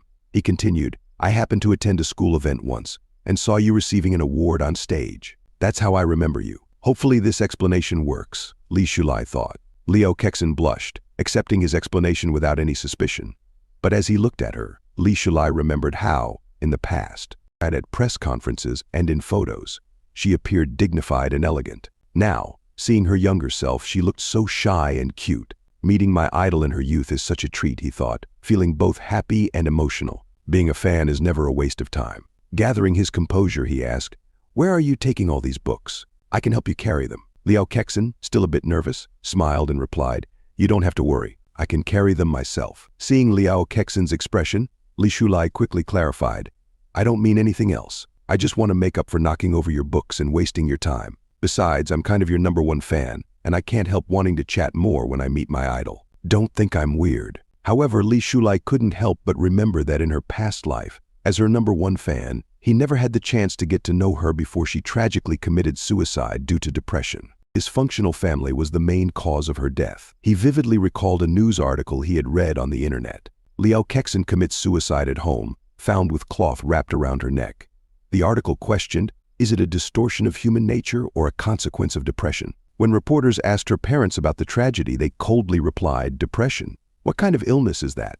It's just being overly sensitive, overthinking things. We raised her to this age, so what's wrong with asking her for money? Oh, and the copyrights and royalties from her books. We won't miss out on a single cent. If she wanted to end her life, how is that our fault? If she dies without giving us money, that's being unfilial. It's really frustrating. As her younger brother, I'm still waiting for her support. She's so selfish. Girls are born to contribute to their families." Back in the present, Liao Kexin agreed to let Li Shulai help her carry the books. With a big smile on his face, Li Shulai cheerfully said, "Classmate Liao, please lead the way." However, he knew deep down that Liao Kexin was a sensitive girl who easily felt guilty. In this life, he vowed to himself, I won't let her family manipulate her again. Besides, he knew that she was going to become a top-tier author in the future, incredibly influential. Getting to know a future big shot early is all benefit and no harm. Successful people not only seize every opportunity, but also build networks and resources. Later, as they walked across campus, Li Shulai casually said, "You know, you remind me of a cousin I have back in my hometown. Both of you love to write and are very talented. If I remember correctly, she won first place in a writing contest there, but she wasn't as lucky as you. She had a younger brother and her family favored males, so she had to quit her studies. Now she works in a factory and her dreams were shattered. I think telling her this much should be fine," Li Shulai thought, watching for her reaction. Upon hearing this, Liao Kexin's expression turned somber. With a sad look on her face, she quietly admitted, "I also have a younger brother, and my parents favor him more than me." Seeing Liao Kexin's eyes well up with tears, Li Shulai immediately apologized, feeling guilty for making her sad. "I'm sorry. I didn't mean to upset you. My cousin once told me that she regrets not fighting harder for her dreams. That's why I think you must keep writing. One day you'll become famous because of your work." It would be like carrying on her dreams as well, inwardly. Li Shulai reflected on what he knew from his previous life. Liao Kexin had been overworked, practically a slave to her own family, constantly supporting them while they leached off her success. Her big break had come when her writing career was about to take off. He recalled how her manager had approached her at a cafe, excitedly asking, "Liao-sensei, could you take on this project? Our editor trusts you a lot. The schedule is tight, but we need it by the end of January." If you take this opportunity, you'll have so many chances for promotions in the future. Plus, we'll pay you 20% in advance for the project. Her manager at the editorial convinced her that it was a rare opportunity. You can always find another job, but chances like this are scarce. However, when she informed her family that she wanted to quit her regular job to focus on her writing, they were furious. They berated her, saying, "We put in so much effort to send you to college, and what did we get out of it? That busy job barely pays you $3,000 a month, and you only give us $1,000. You'd be better off marrying that old man Zhang. Becoming Mrs. Zhang would make life easier. You'd just have to play cards with him every day. More importantly, you'd be able to send money to the family." Even though Liao Kexin had graduated college, her family treated her as nothing more than a tool. Her brother had squandered their money and was about to get married, and they saw her as their financial safety net. In desperation, her family even tried to marry her off to an old neighbor to get his money, crushed under the weight of their demands. She gave up on quitting her job. Due to this, she had no time to write for quite a while, and she missed out on a huge opportunity. The author who replaced her on that project became a celebrated young writer. A new shining star in the literary world, she often saw posters of this writer on her way home, plastered with headlines like, "A new star emerges and winner of many literary awards." She couldn't help but imagine herself in their place, wondering what could have been. Instead, she spent her days working overtime at a dead-end job with a low salary. Any money she earned vanished as quickly as it came, because she had to send it all to her family. After paying her rent, there was barely anything left for herself. The dream of becoming a great author seemed to slip further and further away. Liao Kexin always sent money home, terrified that if she didn't, her mother would scold her again. If she didn't send enough, there would be no end to the complaints. Under these circumstances, she fell into a deep depression. But luckily, writing became her only escape. Although it was late in her life, she managed to make a name for herself and emerged as a rising writer. However, her success didn't last long. Despite earning good money, her parents always found ways to take it from her. Her mother would threaten her, saying, "If you don't buy a car and a house for your brother, I'll hang myself." Not just that, her mother would also threaten to tell everyone that she wasn't taking care of her parents. Her brother, now addicted to gambling with the safety net of her earnings, became even more reckless. Her mother continued finding new excuses to demand money from her. One time she told Liao, "I don't care what you do, but you need to give us 2 million within 2 days. We know you have the money. You just sold the rights to your new book for adaptation facing all this pressure." Liao Kexin had thought about cutting ties with her family many times, but every time she tried, her mother would show up at her workplace, dressed in rags, and loudly announce, "I'm Liao Sensei's mother. I just want to see my daughter. Did you know she lives in a luxury house while we, her family, live in hunger? Do you think that's fair?" The people around her, fans and colleagues who saw Liao Sensei as kind and strong, just like the characters in her books, began to wonder if she was neglecting her parents. The cyberbullying, defamation, and inability to cut ties with her toxic family made her depression worse. If it weren't for all of this, she might not have died so young. In the present, Li Shulai snapped out of his thoughts and asked Liao Kexin, "Can I have your email?" Surprised, Liao Kexin asked, "Why do you need that?" Li Shulai smiled and replied, "I want to keep in touch with you in the future. If you become successful, don't forget about me. Besides, it'd be cool to say I can talk with a famous writer." Liao Kexin was taken aback, thinking, does he really believe in me? Does he think I have what it takes to become famous? But deep inside, she was happy. This was the kind of support she had always sought. She quickly wrote her email on a piece of paper and handed it to Li Shulai, telling him, "I only check my email once a week at the computer lab." Li Shulai knew that in the present day, the internet was still in its early stages, and people were only beginning to use email. But having Liao Sensei's contact information was more than enough for him. Excited, he grinned and asked, "May I escort you to the door after they reach the gate?" Liao Kexin smiled and said, "You can just call me Liao Kexin or Kexin." She thanked him for everything. Li Shulai, with a sincere look, told her, "Never stop writing. This life is yours, and only yours. Don't let anyone control you and keep moving forward. Your readers will always support you." Hearing his words, Liao Kexin blushed slightly and nodded. "I will," she promised. With that, Li Shulai said goodbye and told her he'd see her later. After she left, he returned to the computer lab, deep in thought. In this era, where mobile phones don't exist and instant messaging apps aren't popular yet, even QQ, the Chinese messenger app, won't be available for another year. Since Du Yutang had only recently started his business, Li Shulai saw this as the perfect opportunity to win him over. However, the problem was that Du Yutang was located in S City, so Li Shulai would have to travel there later to convince him he needed to come up with a solid plan right away on how to gain Du's trust. Before diving into his strategy, he sent an email to Liu Kexin, wondering when she would respond. Meanwhile, at her desk, Liu Kexin was busy working when a new email notification popped up on her computer. She clicked on it and saw a long message from Li Shulai. The email read, "Dear friend, I hope my words bring you the encouragement and motivation. You're seeking to keep chasing your dreams. Let me start by saying that your works are amazing. Every time I read them, I can feel the magic in every word. Please have faith in your skills and talent. Whenever you find it hard to continue, remember that every writer faces failure and difficulties. I believe you have what it takes to become a great writer, and I look forward to seeing you shine like a star in this world. Your dreams will blossom even on the driest soils. Your silent fan, Li Xulai." Upon reading this, Liao Qiqian felt a surge of happiness. She thought to herself, this guy, he's really afraid I might stop writing. However, doubt crept in as she recalled showing one of her novels to her literature tutor. The tutor had harshly critiqued her work, saying, "This novel is poorly written. It lacks the ability to connect emotionally and is riddled with logical flaws." The tutor advised her not to waste time on it and to focus on something more meaningful. Worse still, the tutor had tossed her novel onto the floor, declaring, "Writing such uninspired and worthless articles is meaningless." Don't go down the wrong path, Liao Qiqian wondered. Maybe the tutor didn't appreciate my work, but could readers like Li Shulai see it differently? Feeling motivated by his kind words, she sent a reply, "I will keep working hard and persevere in chasing my dreams. No matter what difficulties I may encounter on this journey, I will always remember your encouragement and support as I move forward." Shortly after, Li Shulai responded quickly, asking her if she was in class. Liao Qiqian was surprised by his fast reply, thinking, is he waiting in the computer lab? The last time I saw him was also in the computer lab building. Curious, she wrote back, "Are you free?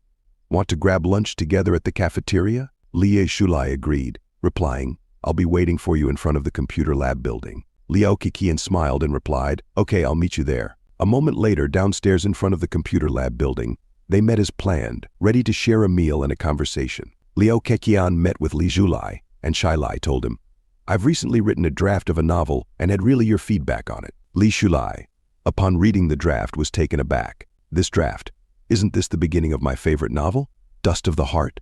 He thought in disbelief, "I can't believe I'm seeing it so early. In 1998, I remember every line of it. It's filled with memorable quotes that people used in their QQ statuses, and she won countless awards for this novel, even coming close to being nominated for the Nobel Prize." Liao Kexin, seeing his surprise, asked nervously, "Do you also think it's poorly written?" Li Shulai blinked, confused. "Poorly written? What do you mean?" Liao Kexin explained. "My literature tutor said this piece was poorly written and advised me to stop working on it." Her voice was filled with uncertainty as she continued, "I just need to know your opinion on it as a reader. Is it really that shallow? I mean, I really like it. Is it really that bad?" She looked at him with genuine concern in her eyes. Hearing this, Li Shulai recalled reading in an interview. The beginning of Dust of the Heart had been harshly rejected by Liao Kexin's tutor, who said it was worthless. She had almost buried the manuscript. Thankfully, she loved it so much that a few years later she sought out a new publisher, saving this masterpiece from being lost. Li Shulai moved closer to her and said with confidence, "I think this is very good, but some of the writing techniques and ideas might be ahead of their time. Those who can appreciate it will find it excellent, but others might think it's too different or ordinary." Have you ever read Fitzgerald's The Great Gatsby? When it was first published, many people didn't think much of it, but after World War I, its forward-thinking ideas made it an instant success. A gem always shines brightly. Hearing Li Shulai's words, a sweet smile appeared on Liao Kexin's face. She asked eagerly, "Could you give me some advice on how to improve it?" Li Shulai's heart raced. "I can't dare give her advice. What if I accidentally change her writing style and affect her entire career? That would be an unforgivable mistake." He took a deep breath and replied, "The best advice I can offer is to stay true to your original concept and keep on the path you've chosen. Don't let anyone steer you away from what you believe in." Li Shulai added, "There are 1,000 Hamlets in the eyes of 1,000 people. I don't want to comment on your work before it's finished." Upon hearing this, Liao Kexin thought that perhaps Li Shulai was too embarrassed to say that her writing wasn't good. But Li Shulai continued, "I'm not a professional, so I can't say what's right or wrong. I wouldn't want to say something that could mislead you. Other people's comments should only serve as a reference. The first person you need to satisfy with your writing is yourself. You are the creator of your work, and your judgment and intuition are what matter most." He paused before adding, "As long as you think it's good, then it is good." If you like it, keep writing. Don't let other people's opinions change your attitude toward your work. Readers will be able to feel your love and confidence in your writing through the lines. Perhaps it won't meet the lofty standards of literary critics, but it has touched me deeply, and I believe it will touch many others in the future. After all, I represent one type of reader, don't I? So don't let others' comments change how you see your work. Liao Kexin felt her heart warm at his words. After so many days of confusion, his words have suddenly cleared away the fog. He understands me so well. No one has ever understood me like this before. This was the first time someone had encouraged her in this way. Her parents had never offered this kind of support. They always said, "What's the point of writing all day? Can it be eaten as food or drunk as water? Your third cousin worked as a tutor during college and earned money. What good are your articles? As a girl, you should learn to wash clothes and cook. Why bother studying? Your brother is much more sensible." Even her brother had mocked her, saying, "Sister, you dress too rustically. Other sisters wear short skirts and black stockings. My classmates will laugh at me if you dress like this." Compared to her blood relatives, Li Shulai felt more like family. He told her, "You'll have to get used to this. It'll happen a second time, a third time, 100 times. But when you overcome these obstacles, you'll shine brighter than anyone else." Liao Kexin was taken aback by his words, but soon smiled gently at him. "I really appreciate your kind words," she said softly. "I'll try my best to achieve my dreams." Meanwhile, Xiaoning and her friend saw Li Shulai talking and laughing with Liao Kexin from afar. Xiaoning's friend nudged her and asked, "Isn't that Li Shulai up there?" And the girl next to him, Xiaoning, replied, "Yes, that's him." Xiaoning felt a wave of anger wash over her as she thought, "Come to think of it, he hasn't spoken to me in a long time. Was he serious about what he said last time?" Her friend, noticing her frustration, remarked, "His favorite things don't seem to be worth much. He's already with another girl so soon, and she's clearly inferior to you in every way. Look at her. Obviously a country girl who only knows how to read. Does he really think she's better than you?" Xiaoning, furious, quickly shut down her friend's comments. "I don't talk nonsense. It's his choice who he spends time with. It's none of my business. Don't go pairing us together," her friend, smiling slyly, asked. "Xiaoning, you're not jealous, are you?" Xiaoning forced a smile and replied, "Jealous of him? You're overthinking this." At that very moment, Li Shulai, who had overheard their conversation, was boiling with anger. "These two are so annoying.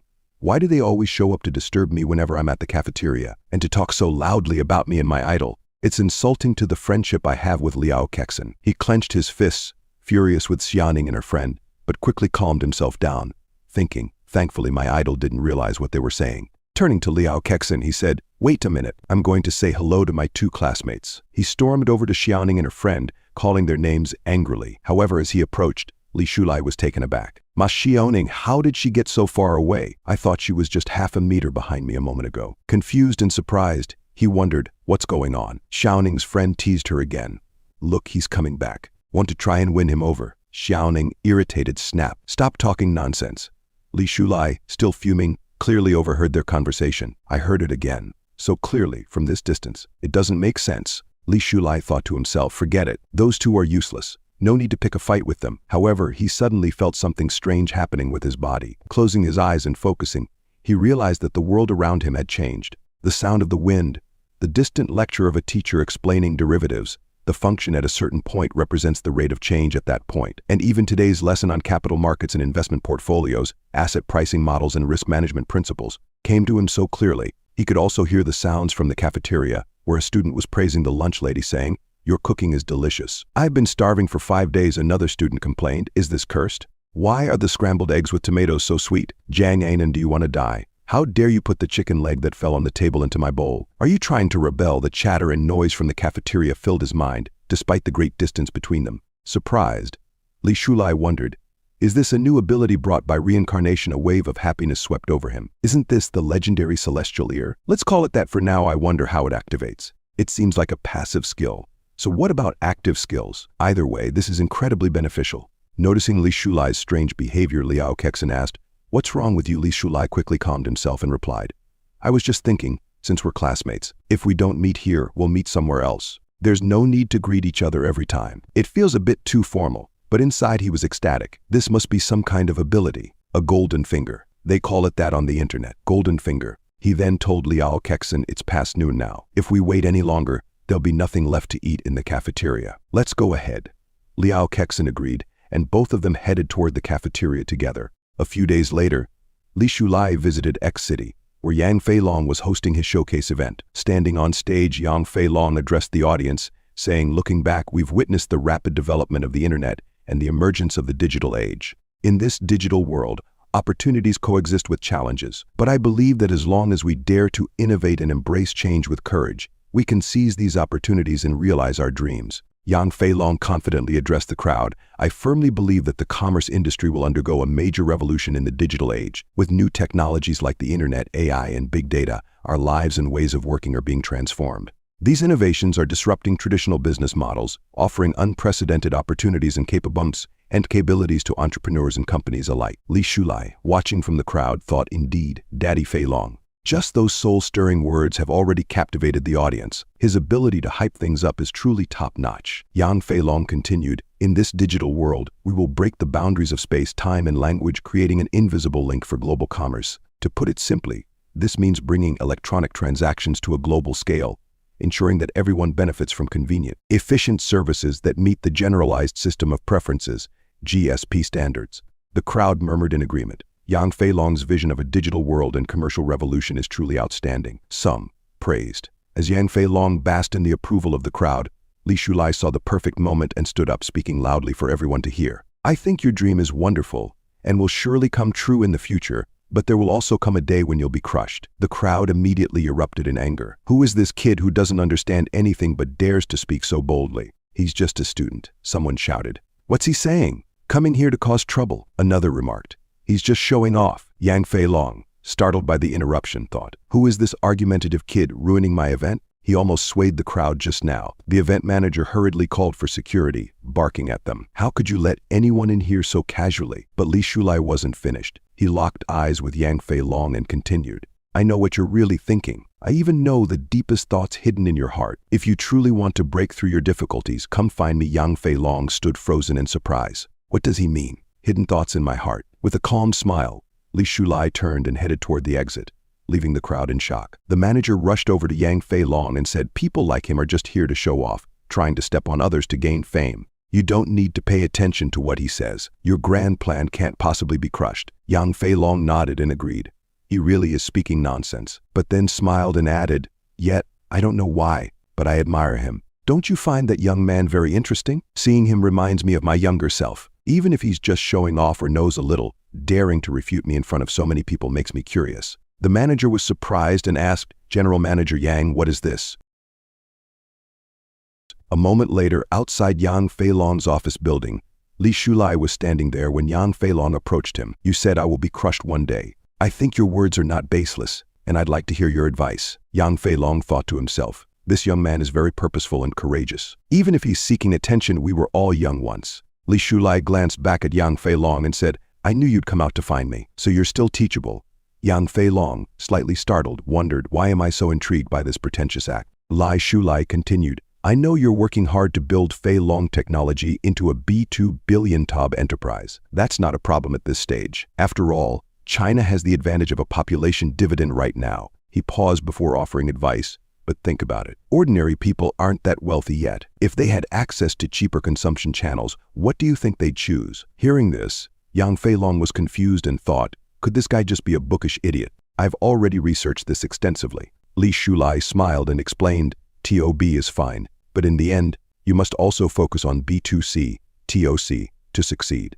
Focusing on consumers' needs and experiences will allow you to directly engage with them, get feedback quickly, improve your products, and meet diverse consumer needs. E-commerce channels will help expand your market share. Mr. Yang, you've probably already considered this, right? You just haven't dared to make it public yet, but I know you. You're a determined person. If you continue down this path, you'll change the world. Li Shulai's flattery hit its mark at just the right time, helping to solidify the negotiation. Yang Feilong's eyes filled with tears as he thought, it's true. No one understands me better than this young man. I've been anxious and conflicted about this for so long. I've hinted at it to my partners, but everyone thinks I'm daydreaming. I didn't expect this young man to see my vision so clearly. Li Shulai, happy with how things were progressing, thought, Step 1. Completed. Build a closer relationship so that he, feeling misunderstood by others, can see me as a teammate. Li Shulai then took a CD from his pocket and handed it to Yang Feilong. This is a program I wrote. I'm giving it to you as a gift. Whether you use it or not is up to you, but the opportunity is ahead of you. It's up to you whether you seize it or not. As for what I said earlier, anyone with a bit of charm could say things to flatter you. But this CD, that's the real thing I wanted to give you today. Step 2. Completed. I've given him the real deal. a strong dose to make him fall into my trap. Yang Feilong, still confused, asked Li Shulai, "Why are you just giving this to me like this? Aren't you afraid I'll steal your technology?" He added, "At the very least, you should sign a contract with me first to protect yourself from trouble in the future." Upon hearing this, Li Shulai smirked and replied, "If you're going to be that kind of businessman, you're doomed to fail. Besides, this is just an appetizer. If you want to focus on the sesame seeds and throw away the watermelons, I won't stop you." He turned and started walking away, adding, "That's it for today." "Wait," Yang Feilong called after him. Li Shulai stopped and looked back. "What else do you want to say?" Curious and confused, Yang Feilong asked, "Why did you choose me?" Li Shulai looked at him calmly and said, "Because what you're doing benefits the country and the people. If you do it well, China will soar. So it can only be you." With that, he turned and resumed walking. But then, he suddenly stopped again. Yang Feilong's heart raced as he thought, "He must have more important advice for me. I must be crazy, but I'm eager to hear it." However, Yang Feilong was mistaken. Li Shulai simply turned around to say, "By the way, my name is Li Shulai. Don't forget it." Yang Feilong, who had been expecting something profound, felt a wave of disappointment. I really thought he had more to say. A little while later, after Li Shulai had left, Yang Feilong returned to his office. Curious, he inserted the CD that Li Shulai had given him into his computer. As the program loaded, Yang Feilong's eyes widened in shock. "Isn't this the code I'd been planning to develop?" he thought. He even annotated every single line. Excited, Yang Feilong smiled to himself and said aloud, "It turns out he's a hidden master among the people. No wonder he's so confident. I have to recruit him to my side. With his talent and this framework, the Flying Dragon Empire will surely grow bigger and stronger." Later that evening, in the school cafeteria, Yang Feilong came to meet Li Shulai. As people noticed Yang Feilong, whispers spread through the crowd. "That person looks familiar. Wasn't he on TV?" Some murmured. Li Shulai was impressed by how quickly Yang Feilong had found him. "He's quite capable," Li Shulai thought. But then again, it's not that hard. When the program runs to the end, the name of the school cafeteria appears in glittering gold. Hard to miss, right? Yang Feilong had waited for 3 days at the cafeteria, determined to meet Li Shulai. "This kid is so pretentious," Yang Feilong thought, "but I have to hold my ground too." Approaching Li Shulai, Yang Feilong asked, "How did you know I would find you?" Li Shulai replied calmly, "You're clear-headed now. You wouldn't miss this opportunity." Yang Feilong felt a bit frustrated thinking, "That makes it sound like I've been out of my mind all along." Politely, he invited Li Shulai to join his business empire. "Do you know how much Feilong technology will flourish in the future? I hope to create a business empire with you by my side." However, Li Shulai shook his head and refused. "Forget about joining and spare me the sales pitch. It might work to lure in eager youngsters, but it doesn't work on me. Do you think you can attract me with such empty words?" Yang Feilong was shocked by the blunt rejection. Frustrated and angry, he thought, "Damn it, I checked before coming here. Isn't he just a slightly talented college student from an ordinary family?" Noticing Yang Feilong's reaction, Li Shulai smiled and said, "Since you've come to find me, I won't let you leave empty-handed." He unzipped his bag, pulled out a CD and a piece of paper and handed them to Yang Feilong. Upon receiving the items, Yang Feilong smiled thinking, the last CD contained sample programs. This time it must be the complete one, right? But when he unfolded the piece of paper and read it, his eyes widened in shock. This is Feilong Technology's biggest future business opportunity. The key to the company's global expansion? Yang Feilong couldn't help but smile to himself. If Feilong Technology is a massive ship about to set sail on a long journey, these pieces of paper are the rudder that will steer us to the fertile continent. The value of this information is several times greater than the previous program. Li Shulai looked at Yang Feilong and said, "You're a smart person, so don't ask me how I know all this or where I got it from. And don't ask why a poor college student like me knows so much. If you're willing to believe, then go ahead and act on it. If not, that's fine too." He added, "If Feilong Technology develops in the future, and you find that what I've done today is of value, you'll know what to do." Yang Feilong looked at Li Shulai with admiration, thinking, "This man is not only intelligent, but also dazzling, like a shining star." Li Shulai continued, "In short, stay firm in your belief in Feilong Technology, and I wish you great success. After all, what you're about to accomplish will benefit both the country and the people." He then turned to leave, saying, "I've said all that needs to be said. Please do as you see fit." Yang Feilong, feeling an immense sense of clarity and lightness in his heart, smiled. This feeling is like a spring breeze. In the blink of an eye, it was December 31st, 1998. Yang Feilong stood in front of the media, announcing the official listing of Feilong Technology. Zhang Ming approached Li Shulai, excitedly asking, Brother Shu, did you see the news about Feilong Technology? It said that it just got listed today, and they've already secured investments worth hundreds of millions, shocking the financial world. Isn't that incredible? With a broad smile, Zhang Ming added, they say the internet is the future trend. Feilong's father is truly far-sighted. However, Li Shulai felt a little nervous inside, thinking, the progress is much faster than in my previous life. I'm not sure what kind of changes this will bring. Zhang Ming, still animated, remarked, Feilong Technology is based in Hangzhou. If we had graduated a year earlier and joined Yang Feilong's business, we'd probably be very successful right now. Li Shulai smiled and replied, I guess so, but deep down, he was genuinely pleased. Although it's launched 9 months earlier than it did in my previous life, the momentum after listing is much stronger. Still, this is good. Very good. He nodded to himself and thought, Yang Feilong did a great job. By April 1999, Li Shulai was preparing to show his graduation project to Professor Guo. As he was discussing it with the professor, Zhang Shuili suddenly stormed into the office, slamming her bag hard on the desk. Angrily, she said, Professor Guo, if you want to make things difficult for me, just say it outright. Is it really necessary to keep blocking my graduation project like this? In her mind, she was thinking, I paid 2,000 yuan to have someone write this project for me, and they guaranteed it would pass. This old man must be out to get me. Zhang Shuili continued, I'm not doing scientific research. It just needs to be good enough for me to get my degree. Professor Guo, unfazed, calmly replied, your graduation thesis may look professional, but it's filled with basic errors and nonsense. Passing this would be unfair to other students. Fuming, Zhang Shuili demanded, so you're really not going to pass it? Professor Guo firmly responded, not with the quality of this project, it won't pass. At least, not under my supervision. Zhang Shuili clenched her teeth in anger, grabbed her bag from the desk and said, just wait. I'll revise the design. She stormed out of the office. Li Shulai, who had witnessed the whole scene from the back of the room, approached Professor Guo with a concerned expression. Teacher Guo, you might want to be cautious. I've heard people who cross her tend to have unfortunate endings. He thought to himself, that's all I'll say. I hope Professor Guo stays vigilant. However, in the next second, Professor Guo picked up Li Shulai's graduation project and said, you have a good first page, but there are a few issues here. Overall, it's not that great. Li Shulai smiled awkwardly, thinking, oh no, Professor Guo has a sharp eye. If I stay, he'll keep lecturing me until midnight. He quickly said, I'll revise it.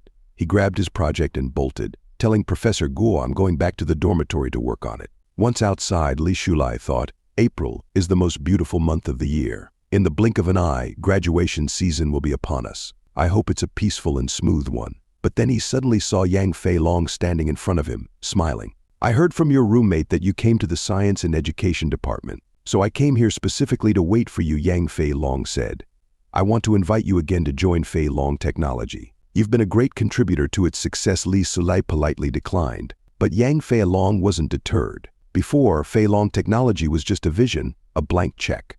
I understand why you didn't join, but now Feilong's value is soaring, and it's clear that we will become China's new commercial giant. If you join now, you're fully qualified to become a major shareholder. Huge wealth is within your reach. Would you really reject such an opportunity? Despite Yang Feilong's persistence, Li Shulai remained unmoved and refused again. Surprised, Yang Feilong thought, I never imagined Feilong would fail to recruit someone like him. Still determined, he pressed on, tell me what you want, and I'll do my best to satisfy it. Li Sui, what could possibly be more important to you than Feilong's original shares? I really want to know. Li Sui smiled, and turning to face Yang Feilong said, if you really want to thank me, that's fine. I'm about to graduate, and I want to open a retro-style coffee shop. Why don't you give me the old house at No. 99 Min Kang Road? Yang Feilong was taken aback, thinking an old house of no value, or just the right to use it. Are you kidding me? He had expected Li Sui to make a much bigger demand, something far more extravagant. Li Sui, with a serious expression, told Yang Feilong, that's it. That's what I want. Yang Feilong, seeing the seriousness in Li Sui's face, realized that he wasn't joking. He's not talking nonsense, he thought. It's for real. Surprised by Li Sui's calm demeanor, Yang Feilong reflected, it's so rare to see young people today who aren't swayed by fame or fortune and who don't grovel to the powerful. When I wasn't wealthy, he gave me such unique advice that shortened Feilong Technology's path to success, and he didn't ask for a penny in return. Now that Feilong has achieved greatness, he still has the same attitude. He isn't tempted by money. Yang Feilong smiled and said, don't worry. Forget about just the right to use it. I'll buy the house for you. Seeing how respectful Yang Feilong was toward Li Shulai, his secretary couldn't help but wonder. What kind of secrets does this mysterious college student hold? She asked. Mr. Yang, are you heading back? Yang Feilong instructed her. Go by the house at number 99 Min Kang Road and prepare a card with 3 million yuan for me. He thought, Li Shulai doesn't want money because of his kindness. But I owe him, and this is my duty to repay him. When Feilong technology grows in the future, I must reserve a director position for him. We're doing will benefit the country and the people. Could it be that I've really met a hermit with noble sentiments who seeks no rewards? Are there really such people in the world? Li Shulai's actions had a profound effect on Yang Feilong, making him reconsider his future decisions. Sometime later, Li Shulai received the real estate certificate and the card with 3 million yuan. Smiling, he thought, since you insist on giving it to me, I'll accept it. In the classroom, Professor Guo addressed all the students. The graduation defense will be held in early June. Many of your graduation theses still need significant improvement, so I advise you to revise them and communicate with your instructors. There are only 3 months left until graduation, and time is tight. I hope you all put a perfect end to your campus life. The students, however, were visibly frustrated. The difficulty of the graduation project was daunting. Some remarked, we haven't even found internships or jobs yet, and all our time is spent writing papers. After Professor Guo left, Zhang Shuilai's friend asked, how did your conversation with Teacher Guo go yesterday? Is he still being as strict as ever? Zhang Shuilai, clearly irritated, replied, it's just a crappy paper, but Guo is making it look so serious. Does anyone really think undergraduate papers need to be high quality? It is just a formality. Why make such a big deal out of it? Upon hearing Zhang Shuilai, Xiaoning interjected, Teacher Guo is taking the time and effort to guide us for our own benefit. Only by completing your thesis properly will you gain the experience needed to solve more complicated problems when you enter the workforce. Zhang Shuili, annoyed, shot back, Okay, you're an excellent student and the teacher's pet. You're right. Just worry about yourself and stop pretending to care. Seeing Zhang Shuilai's attitude, Xiaoning thought, money is powerful when it reaches a certain level, but Zhang Shuilai, your family isn't that rich yet. Aloud, she said, never mind. It has nothing to do with me. Meanwhile, Xiaoning's friend called her, let's go to the cafeteria. They left together. Afterward, a red-haired boy approached Zhang Shuili and said, Mr. Guo is really stubborn. What if he makes you delay your graduation and doesn't give you a diploma? You know, a lot of companies ask for graduation certificates these days. Your family might be wealthy, and you don't need to worry about finding a job, but wouldn't it be a shame to study for 4 years and not get a diploma? Another boy with yellow hair chimed in. Even though you're about to graduate, teachers generally don't want to make things difficult for students. It's better to leave a good impression in case you meet them again in the future. Zhang Shuili smirked and said to the two boys, I've never failed a course.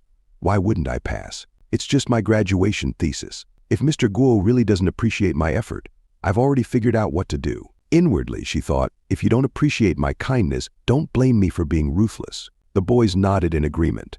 Old man Guo is nothing in front of power and money. Zhang Shuilai's family has connections. Meanwhile, Li Shulai, who had been listening in on their conversation from the classroom, couldn't hold back any longer. He stepped forward and said to Zhang Shuilai, it's not up to you to decide whether an undergraduate thesis is important or not, or whether it needs to be done seriously. Just because you're morally bankrupt doesn't mean others should disregard their integrity. So what if your family is rich? Being born into wealth is just an advantage of luck. But that doesn't give you the right to look down on others. With an angry expression, he added, things change over time. If your Zhang family falls from grace with your attitude and behavior, people would treat you like a dog. Zhang Shuilai's face flushed with fury. Who are you to lecture me? You poor student with no standing. You have no quality. Li Shulai smiled coldly and replied, are you talking to me about quality? Zhang Shuilai, aren't you the one here with the least amount of it?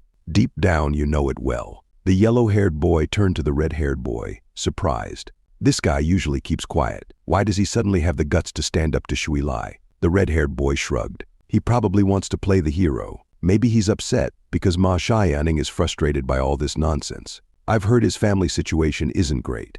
He probably relies on studying hard to change his fate. His pride must have been hurt, he added with a smirk. When he enters the real world, he'll find out that studying isn't everything. It's better to be like Shuilai, who doesn't have to worry about anything. Zhang Shuilai, still furious, glared at Li Shulai. Yes, my family is rich, and that's incredible.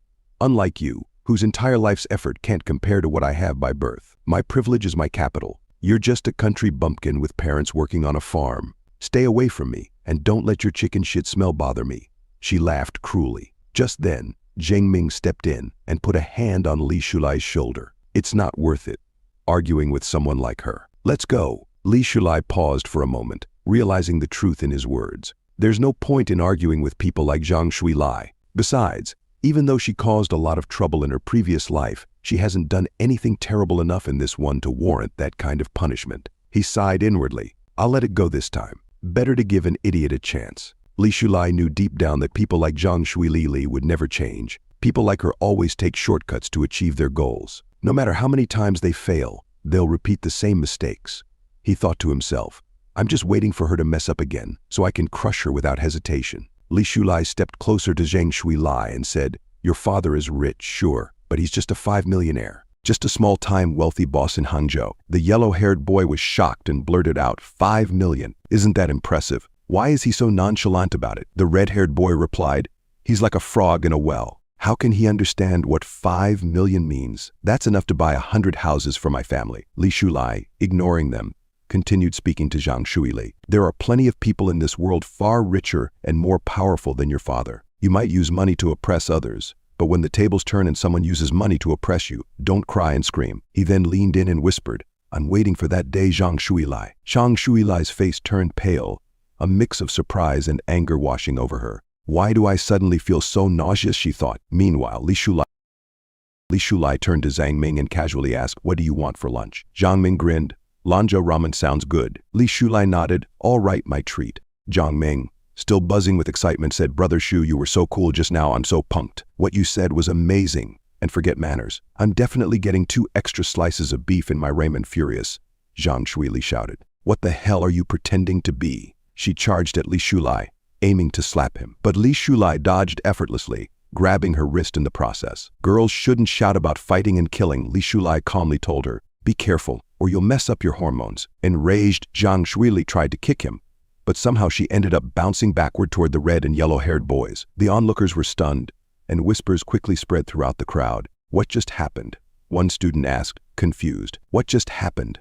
one student asked, confused. "I don't know. It looked like Shuili wanted to slap Li Shulai, but he moved so fast. How did Zhang Shuili fall like that?" Another student added. The red-haired boy rushed over to help Zhang Shuili up. "Are you okay?" he asked. The yellow-haired boy noticed she seemed dazed. Zhang Shuili, on the verge of tears, was still wondering what had just happened. Later, back in the boys' dormitory, Zhang Ming couldn't stop smiling. "Brother Shu, you were so cool just now. You left without showing off, but didn't you see Zhang Shuili's face? She was pale. She doesn't even know her own limitations. How could she look down on others like that in front of you?" But then, curious, Zhang Ming asked, "Did you secretly learn Qigong or something? How did Zhang Shuili get bounced back so far so fast?" Li Shulai smiled and replied, "If I told you I don't know either, would you believe me?" It was strange. Zhang Ming looked disappointed. "Do you expect me to believe that?" Li Shulai laughed. "Honestly, I have no idea how it happened. Maybe she just tripped because she wasn't paying attention." Zhang Ming, still skeptical, said, "That's too perfunctory. There's no way she just tripped."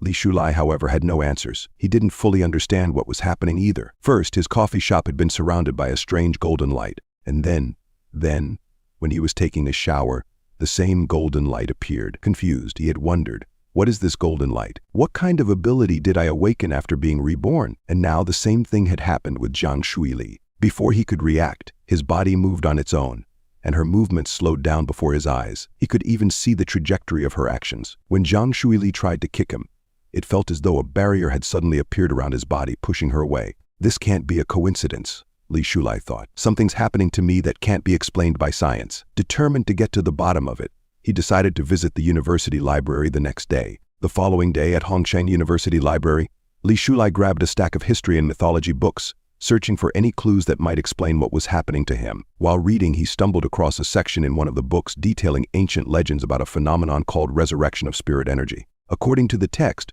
when spiritual energy between heaven and earth reflows and strengthens, mortals with spiritual roots can naturally absorb this energy. Through meditation, they can connect with the forces of nature and embark on the path of cultivation, merging with heaven and earth. Different factions practice different methods of cultivation, such as swordsmanship, physical training, and chi cultivation. However, the difficulty of cultivating immortals requires hard work, perseverance, and constant breakthroughs in day-to-day practice. Although the text called it a legend, It also stated that many such myths had been passed down and exaggerated over time. Li Shulai knew that such stories were often dismissed as old folklore, but he couldn't ignore the strange things happening to him. These legends may not be entirely baseless. After all, science hasn't disproved them either, he thought. Perhaps I am one of these so-called individuals with spiritual roots. Maybe there really are hermits and hidden masters practicing silently in corners of the world. Returning the books to the shelf, Li Shulai left the library deep in thought. I don't know if the revival of spiritual energy started after my rebirth, but regardless, this is my opportunity. I have to seize it. That evening, he decided to try practicing. The next day, at 6 in the morning, Li Shulai headed to the park. He had read on the internet that early morning, when the sun rises, is the best time to practice. Practitioners would use this time to purify their bodies, harmonize their breath, and cultivate their inner strength. He arrived at a park near the university and found a quiet spot under a tree. Sitting cross-legged and calming his mind, he focused inward. Let's see if I can gather qi in my danshin. Li Shulai was shocked when he realized he could actually see the energy. He was leading and controlling it. Without hesitation, he continued practicing, circulating the spiritual energy through his body for 9 cycles. He became so engrossed in the process that he didn't even notice the temperature rising to 29 degrees. His body started feeling hot, and he wondered, is this normal? Opening his eyes, he thought, I vaguely touched the threshold of cultivating immortality. If I persevere, small efforts will accumulate, and even a little water can form a river. But despite his excitement, he still wasn't sure. Is this really how one cultivates immortality? After practicing for so long, he noticed that his body felt lighter,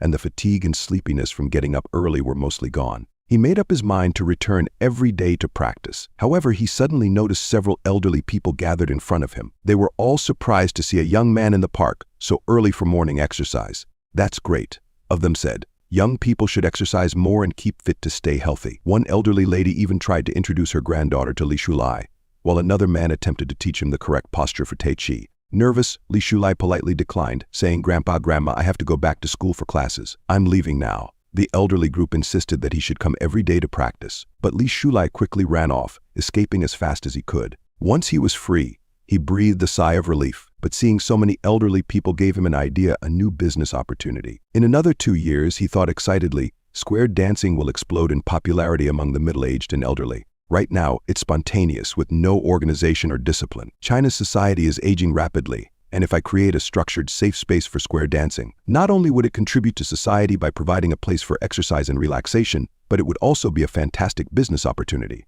Thrilled by the idea, he thought, I'll make a plan when I get back. As he walked away, an old man practicing martial arts in the park noticed him and thought, this young man has an aura similar to ours. Later at the airport, an announcement echoed through the terminal. Ladies and gentlemen, welcome aboard our flight to Yanzhou. It is now boarding time. Please have your boarding pass and valid ID ready and line up to board the plane. Everyone noticed Li Shulai talking on a cell phone, and they were surprised. A mobile phone, they thought. That's so expensive.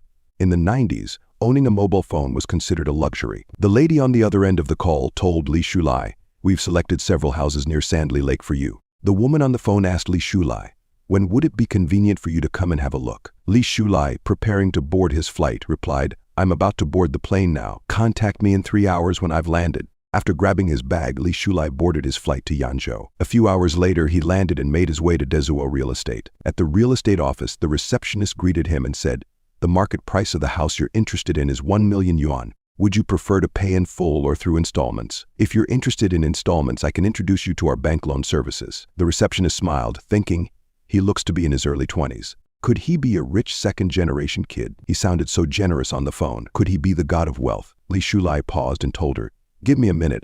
I want to take another look before deciding. He knew this property would not only serve as a base for him in Yanzhou, but its market value would also skyrocket in the coming years. The agents have a good eye for selecting properties. No wonder this industry has thrived for so long. But it's a shame about real estate. In about 10 years, the market will collapse. Without further hesitation, Li Shulai took out his golden card and handed it to the receptionist. I'll pay in full, he said. Receptionist's eyes widened in shock, not just her. Everyone present in the office was taken aback. Did he just pull out 1 million like it's nothing? Someone whispered. He looked so young and his clothes are modest, but he didn't even blink when paying in full. Maybe he's from a super rich family. Another person nodded. Must be a second-generation rich kid for sure. A girl dressed in black overheard the conversation and remarked, Sunley Lake is far from the city center. There's no room for the property value to appreciate. I must have been fooled. Another person whispered. Are you stupid? The value of houses in that area won't appreciate. That's the old town. After signing the contract for the house, Li Shulai smiled to himself. They don't know anything.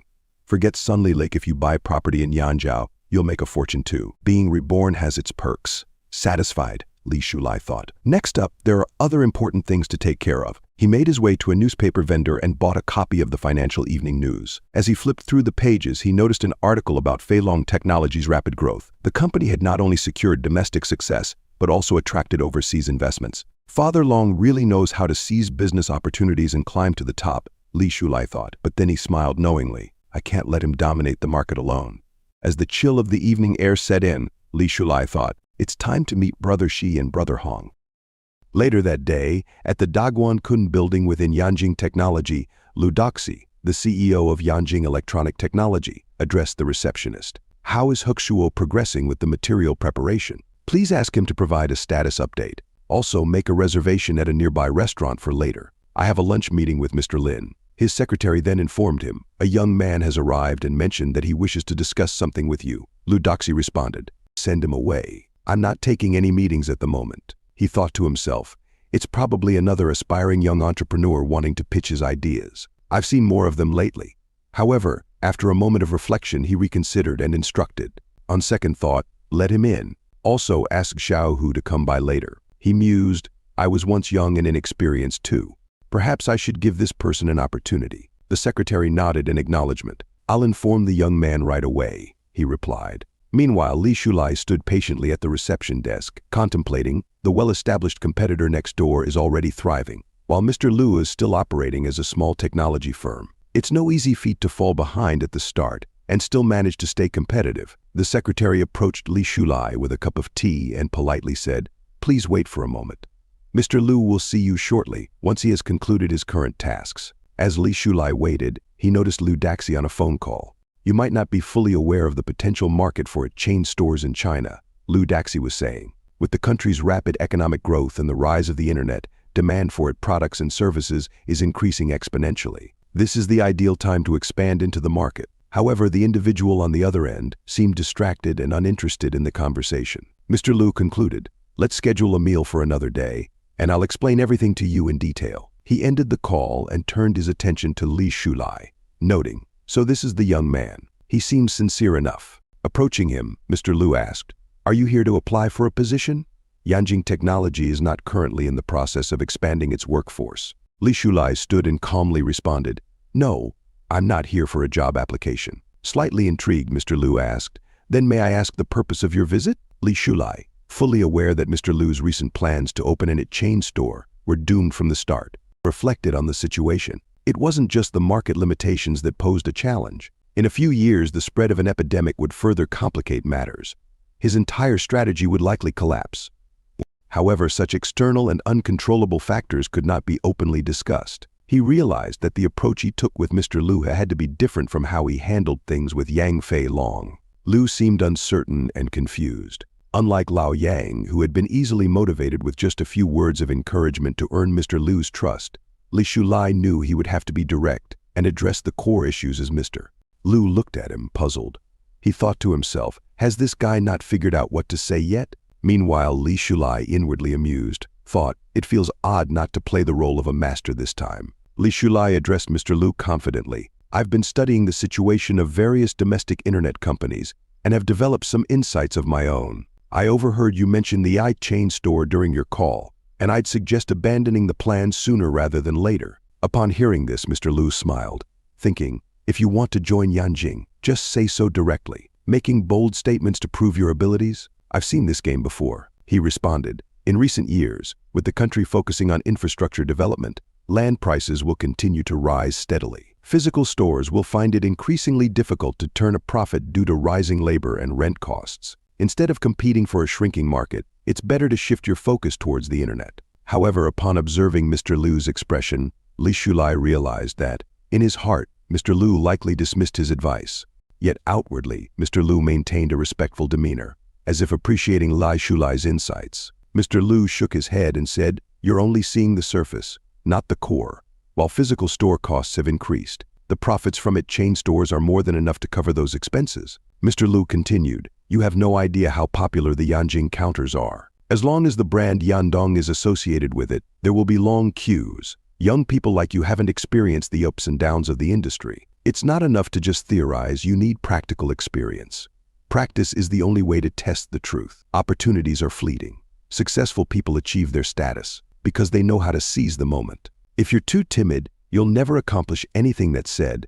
I do admire your courage to come here and say these things. Li Sulai smiled inwardly, thinking, yes, practice is the ultimate test of truth, but I've activated the rebirth cheat. With newfound confidence, Li Sulai responded, I have one more piece of advice for you, Mr. Liu. E-commerce will only truly rise to prominence if it controls its own logistics. One day, you'll understand exactly what I mean. Mr. Liu laughed and said to Li Sulai, you're quite an interesting young man, even bolder than I was back in my day. However, his face turned serious as he added, confidence is good, but no matter how fearless you are, reality will teach you a lesson. Li Sulai remained unfazed and confidently responded, then just wait and see. He handed Mr. Liu his business card and said, if you ever need my help, you know how to contact me.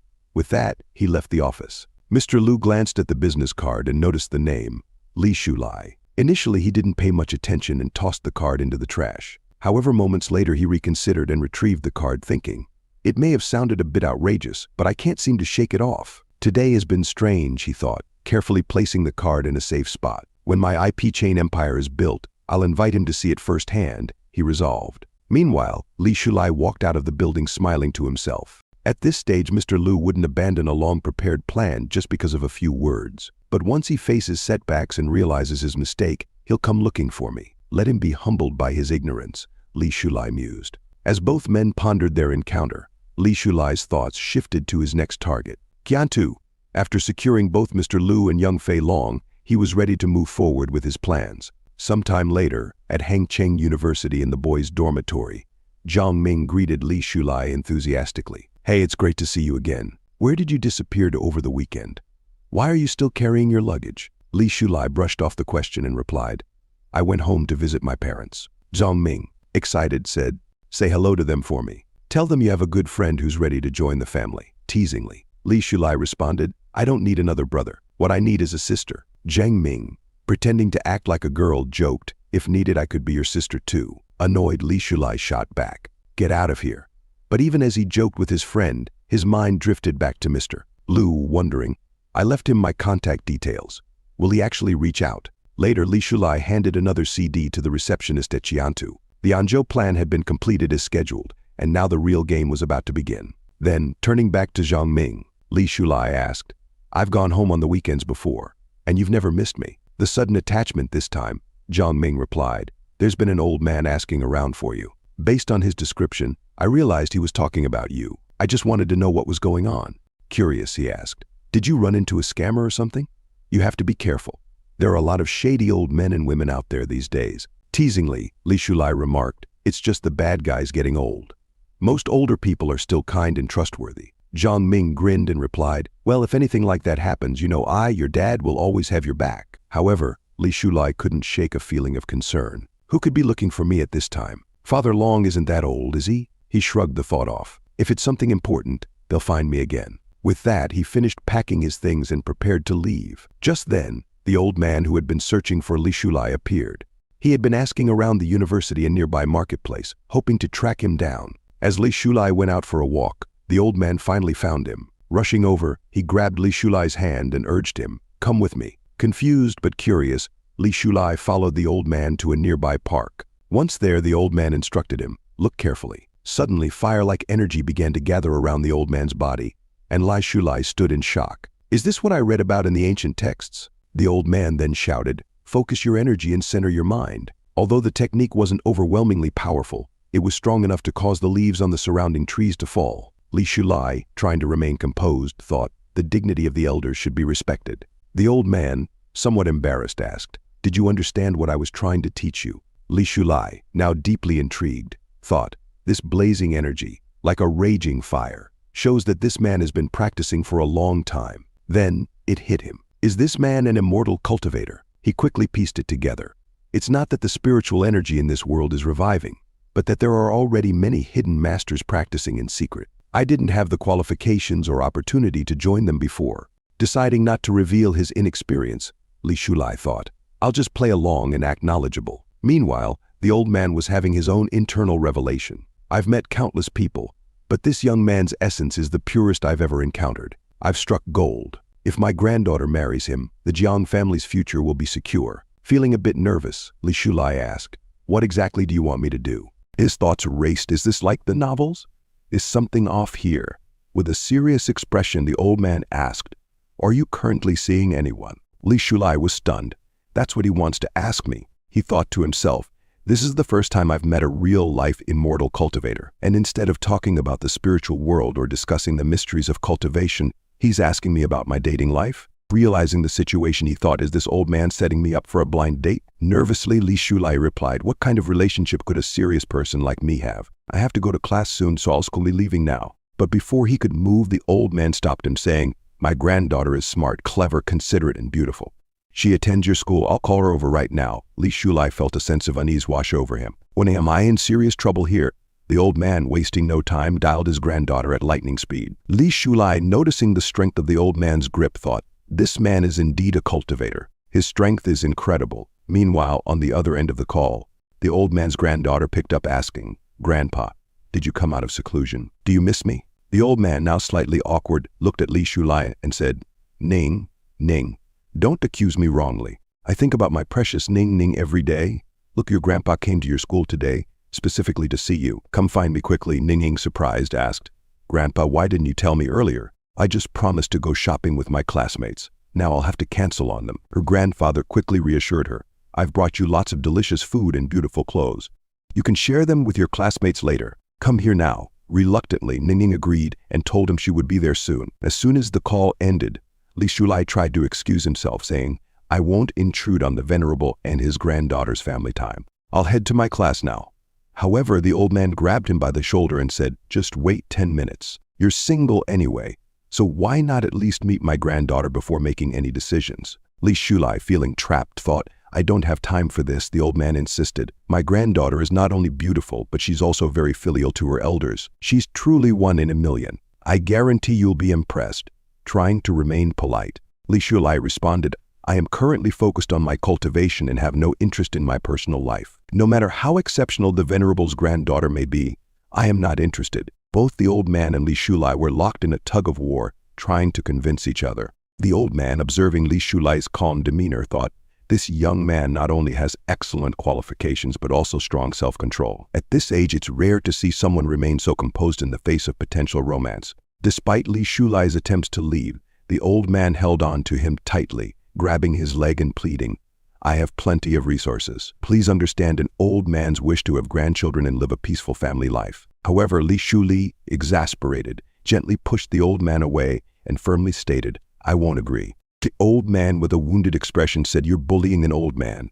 Li Shulai, speechless, wondered what on earth he was getting involved in. Just then, Shoning was approaching. The moment her figure came into view, the old man immediately released Li Shulai. Li Shulai, standing up straight and presenting himself like a perfect gentleman, Li Shulai was utterly shocked when he realized that the old man's granddaughter was none other than Ma Xiaoning. Xiaoning, confused, looked between her grandfather and Li Shulai. "Grandpa, what's going on? Why is Li Shulai with you?" She glared at Li Shulai, shouting, "Why are you so shameless? Since you couldn't win me over, now you're targeting my family."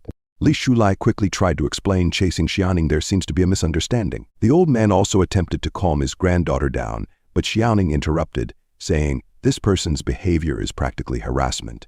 I've already rejected him, but he keeps pestering me. Why go to such lengths? Plotting against my family will only make me hate you even more." She turned to her grandfather, asking, "Grandpa, did he bully you just now? A college student bullying an elderly person?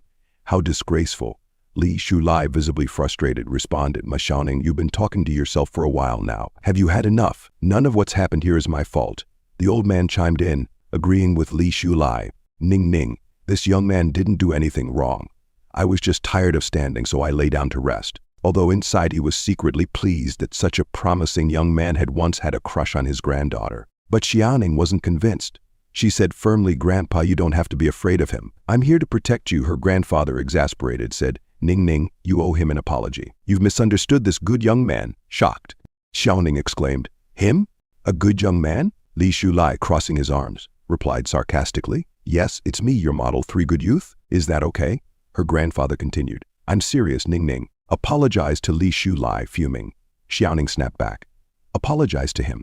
That's impossible. Her grandfather, now losing his patience, shouted Ning Ning. Tears welled up in Xianing's eyes as she cried out, "Grandpa, you came all the way to my school just to be mean to me. I don't want to deal with you anymore." With that, she turned and ran away. Her grandfather tried to stop her, but it was already too late. He sighed, muttering, "This child has no sense of propriety." Then, with a small smile, he turned to Li Shulai and said, "There must be some misunderstanding here. I'll speak with her when I return home. It seems this matchmaking won't work out." Li Shulai, having witnessed the chaotic scene, asked, "So can I leave now?" But the old man stopped him, saying, "Hold on. I can tell you've just begun practicing.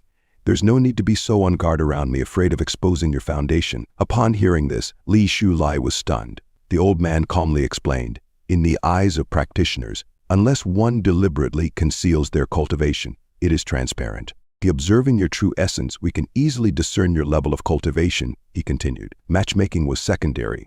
My primary reason for approaching you is to establish a relationship. Though you've only recently begun practicing, your true essence is exceptionally pure.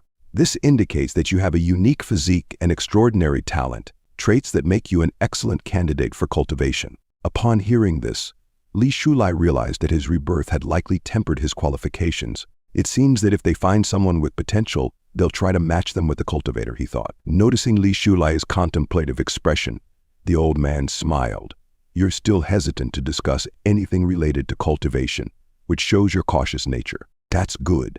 In the world of cultivation, vigilance is a virtue. If you're not careful, you might fall victim to those who kill for treasures. For more information, visit wudo.fema.gov. I also suspect you don't have a master, and that you've learned everything on your own.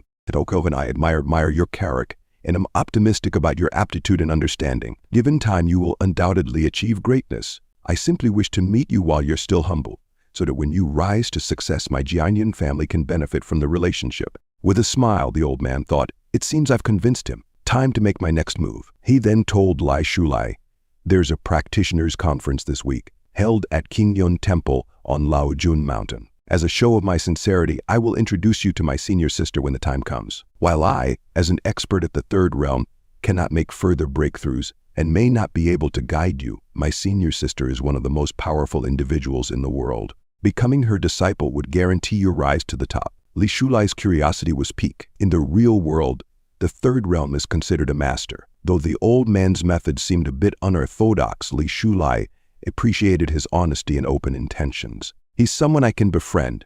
Besides, navigating cultivation alone is like a blind man crossing a river. It's wise to seek guidance." In Li Shulai's eyes, Zhang Chaoyang's accomplishments were already impressive, and his senior sister must be a wise, white-haired master from whom he could learn a great deal. "Well," Li Shulai said thoughtfully, "since you're being so sincere, it will be impolite of me to be polite. If your excellency intends to help me, I will repay your kindness with gratitude someday." Finally, after all his effort, the old man successfully persuaded Li Shulai. As for Xianing, the old man thought to himself, "We'll need to handle that situation carefully to avoid any lingering issues."